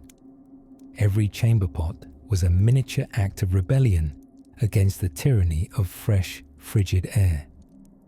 Bedtime meant crawling, in slow motion, into a sack-stuffed mattress that had lumps where potatoes would refuse to grow. The mattress didn't come pre-warmed by electric blankets or affectionate golden retrievers. Instead, warming stones, heated in the hearth, were carefully swaddled and slipped between the sheets. If handled carelessly, of course, they would blister your shin at 3 a.m, an event we'd call accidental medieval branding, the colonial version of a sleepy spa treatment, just with significantly more limb threats. She'd wrap herself like a burrito in a cocoon of quilts, coverlets, and heavy bedding made of wool, goose down, and more wishful thinking, all stitched together with the ghosts of sleepless nights before. Often, she slept near a baby or 2 children, or occasionally visiting relatives who happened to wander into bed by the laws of both hospitality and finite floor space. Privacy, as a concept, was a springtime luxury. And then, at last, her eyes could drift shut for perhaps 3, possibly 4 glorious hours, before the baby cried, before snow started ice creeping through the window pane, before the wind found that one sliver in the log wall to whistle its way into her dreams, before she stirred awake and realized, with that unique brand of colonial dread, that someone forgot to bring the chickens inside, because yes, that was a thing. Chickens, if left in the coop, would occasionally freeze solid like feathery lollipops, an outcome that was both deeply unfortunate for the chicken and a measurable protein loss for the household. And so she would rise, wrap herself like the ghost of winters past, and tiptoe across frigid floorboards to rescue poultry, with all the serenity of someone who hasn't felt their toes since Tuesday. Still, she found a rhythm in it all. Not joy, always, but a sort of practiced peace. The knowledge that even in hardship, she was part of the slow, deliberate turning of the season. Her days were full, her nights brief, and her hands always busy. But in that endless chilly loop, there were moments of deep beauty. The glow of firelight shining against frost-glazed glass, the hiss of snowflakes against warm iron, the soft, steady breathing of children in their sleep. And though her rest was short, when sleep did come, it came heavy and honest, like a stone in a streambed, silent, untroubled, and still.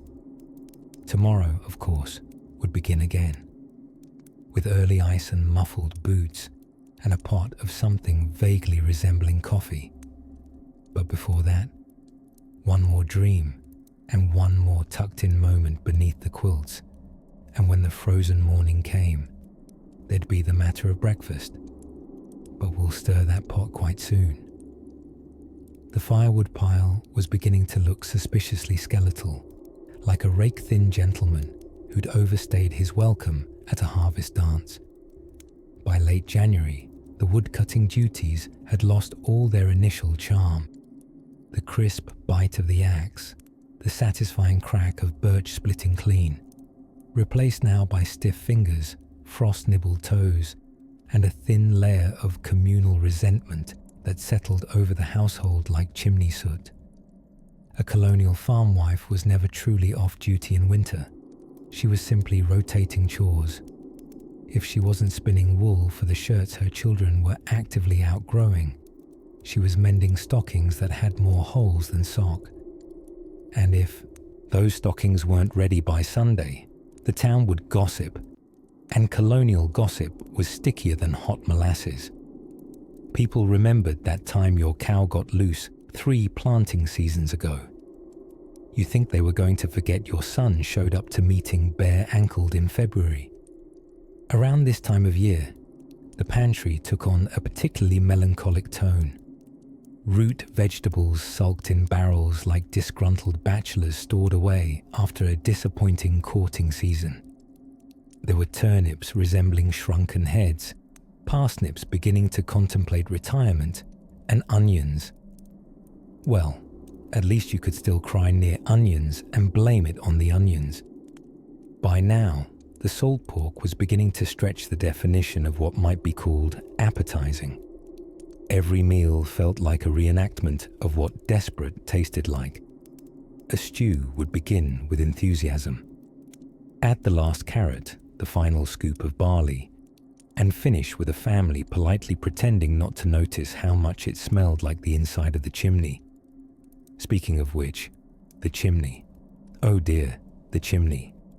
An architectural behemoth responsible not just for warmth, but for welcoming in vast amounts of weather, soot, and occasionally a confused robin. Cleaning it was a treat equivalent to crawling into a cave armed only with a broom, a prayer, and perhaps a light sense of betrayal that no one else in the household was volunteering. And then there were the animals. The livestock didn't take a holiday simply because you were cold and cranky. They still required feeding, watering, and general emotional maintenance. The chickens had opinions. The cow developed a suspicious limp once a week. And the pig, despite its primary contribution being eventual bacon, had taken once again to squealing in a register only ghosts and anxious neighbors could hear. The privy, located optimistically far from the main house on account of modesty, had become a frozen capsule of regret. Every trip outside required the full regalia. Shawl, mittens, whatever petticoats hadn't been sewn into baby bedding, and a will strong enough to endure the icy quiet of pre-dawn New England. You could practically hear your breath freeze mid-air. You could certainly hear your joints making negotiations with gravity. As for bathing, well, you didn't. Not unless something had truly gone wrong. Colonial cleanliness was not defined by today's standards, but rather a sort of whenever possible, and hopefully before company comes, approach. A full bath in the winter meant boiling gallons of water, pouring them carefully into a tub that would be nearly cold by the time your turn came. Not that you'd enjoy it. By then, the water was suspiciously cloudy, and faintly smelled of someone else's regrets. Still, there were small luxuries. Occasionally, you'd pull out a bit of preserved berry jam, a dollop of summer trapped in a jar, and let it melt on a hunk of coarse bread. You'd warm your fingers by the stove and watch candle wax drip in hypnotic slow motion. You might even sit near the window during a snowstorm and just for a moment, feel as if the world had slowed to match the cadence of your own weary heart. And so, the days retreated like timid deer, disappearing into dusk-long evenings where time was kept by candle stubs and bellies full enough to sleep. The hard routines became rituals, and the toil became something like love, crocheted into the coldest corners of living. Outside, the wind began to change direction, not dramatically, and not enough yet to declare a season's turning, but just enough to suggest ever so softly that the deep heart of winter was beginning to exhale. As snow began to settle like icing sugar on a quiet landscape of sleeping fields and shuttered hearths, our poor colonial farmwife, our chilly, chapped heroine, took one last look at the steadily buckling roof beam above her. It was groaning in that familiar timbry language only women of the 18th century could understand. One more blizzard, and I might give up. But she said nothing. She simply tightened her shawl, stirred the embers, and added another log born from a tree probably felled by her own frostbitten hands. Outdoors, the wind whistled like an impatient kettle on a cracked stove, high-pitched and slightly judgmental. Inside, the baby fussed. The cow mooed irritably from the barn-turned igloo, and the porridge simmered into something the family would kindly refer to as dinner surn ag din den again. And yet somehow, night after night, she carried on. There is a silent magnificence to that sort of persistence, not the glamorous, epic kind spun into sonnets or oil paintings, but the kind found in socks patched with bits of old shirts, in the artful reuse of bacon grease, and in the daily decision to wake up at 4 a.m. just to break the ice on the water bucket. Again. By now, her hands had become mild sculptures of muscle and story, not a single part of her unetched. Scars from handling iron cookware, calluses from churning butter, and an unforgettable line on her thumb from a dramatic encounter with a particularly rebellious goose. Each mark a resume entry carved into skin. To modernize, perhaps overwhelming. To her, simply, Tuesday. On this night, as sleet whispered on the window glass, hand-blown and slightly wobbly, because even glass had performance anxiety in the 1700s, our farmwife sat by candlelight, darning a sock that could probably walk off on its own. The candle, made from tallow, because beeswax was a luxury, sputtered slightly as if bored of illuminating all this hard-earned monotony. She paused to listen, just as the fire gave a warm pop, an applause from the universe perhaps, for her 1,000 invisible labors. And in that moment, one might even say magic was taking place. Not the wand-waving sort, but the deeply practical alchemy of survival. Sweat becoming nourishment, stillness becoming strength, and love poured, invisibly, into everything.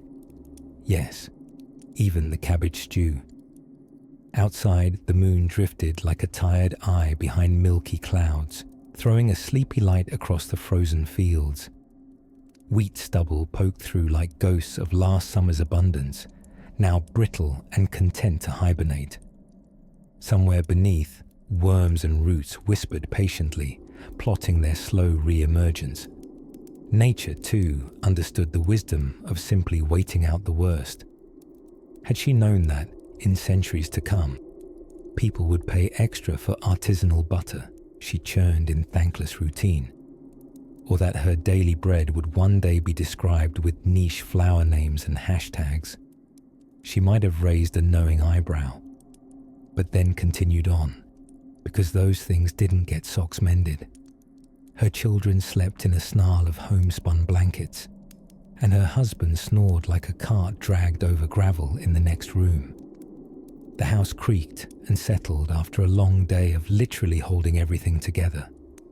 And she, for one long moment, simply sat and breathed. No alarms, no emails, no Himalayan salt lamps, just the amber flicker of flame and the scent of wood smoke stuck to her sleeves. That's the bit they don't tell you about colonial winter. It wasn't all blizzards and bear fat.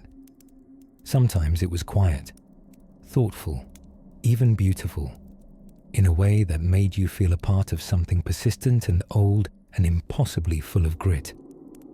And so, as the hour grew late, the farmhouse dimmed to near silence. Just the ticking of a pinewood clock, the satisfied gurgle of a sleeping cow, and the faintest trace of a lullaby her grandmother might have hummed, threaded into the rafters like sweet smoke from long ago. Shh.